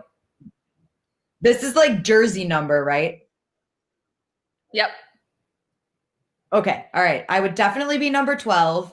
And that is because that was my number. I played soccer growing up. I always wore number 12. I think I was handed a jersey the first team I was ever on at 5-6 years old. They didn't really let you pick your number, and it was number 12. And I said, okay, I guess I'm number 12. And it worked out. I mean, there's athletes like Tom Brady that are number 12. So it worked. Lucky number 12. Okay. Art, what about you? Well, when I was in 4th grade, my 4th grade teacher, Mr. Kasiba, decided that, real personable guy, instead of calling us by our names or every assignment we had to do, he assigned us a number. So we always had to put your number. What your number was that he assigned at the beginning of the school year was your number. I remember my number was 24. So I've always kind of fancied that number, 24, or I would do 27. Because if you add 2 and 9, that's number 9, which I could never wear Gordie Howe's number, but 27, which adds up to 9 when you add them up together, 2 and 7 is 9. I would do that. So it'd either be 24 for Mr. Kasiba or 27 because it adds up to 9. I know I'm a weird dude, man. I'll be the first to admit it, but those would be the numbers. There's so many different ways to add up to 9, though. Why 2 and 7? Well, okay. If you really want to know, when I became a young Michigan football fan, their quarterback was a guy named Don Moorhead. And I mean, I can barely remember this. I was young. His number was 27. Got it. Okay. Always my goes number back would be to 3. It My does. number All would be roads 3. lead I was back to born Ann in the Arbor. 3rd. Don't you guys want to hear what number I would be? Yes, sorry, Carly. I do. Yeah. Hey, not after this bet you didn't know. I think we're a little bit peeved at you. Hey, they gave me my own screen for a second so I can tell you guys what number I would be. Okay, I would be number 3. I was born in the 3rd month of the year and the 3rd child. I was born in 93. I've just always liked the number 3. So there it is. I would be number 3. That was a wonderful story, Carly. Thank you. I finally got it guess, out. I was born on my number, I guess, on my birthday would be 5. So, it's Okay. Nick's number. So I guess that wouldn't be bad. Or birth date or birth month would be 11. Is Sedina 11 right now? That might not be bad either. Yeah, that's a pretty good one. Love it. You guys, that's all I have for you guys today. That was a fun segment. I enjoyed that. It was. Thank you, Carly. And I love that you would be number 3. I don't think I'll ever forget that. So thank you. And a big thank you to our friends at AAA for presenting Let's Socialize. AAA says thank you with free roadside assistance for first responders and healthcare workers fighting to defeat COVID-19. You protect us by going to work every day. Let AAA protect you on the way there and back. Guys, it's 2:00. I can't believe that we come to the end of the show so fast every single week. Already? Art, as always. I know, right? Yeah. Well, let's go Crazy longer. I know time. the crews really want. Crazy Let's go till 6 tonight. Oh, geez. I'm getting something in my ear that's like, cut Art off the screen right now. Don't talk. I'm sure you are. Well, Art, we're really excited, as you can tell, to have baseball back as of next week. Spring training starts. But for the time being, Fox Sports Detroit is still going to give us some classic games, which have been so fun to watch throughout this time without baseball. Tonight, we're going to have 2006 ALDS Game 2, and the rest of the weekend, we'll get to watch the rest of the series. So, Art, enjoy your classic games, because really soon we're going to have live games. Yeah, I'm looking forward to the classic games because you're right. They're going to be replaced by live games. Live baseball is going to be great. And then tomorrow night, of course, we've got our big draft show where supposedly, and we keep running out of time, but hopefully the captain's going to be on, Steve Yzerman, addressing as he talks about the Red Wings' luck of getting the number 1 pick, hopefully.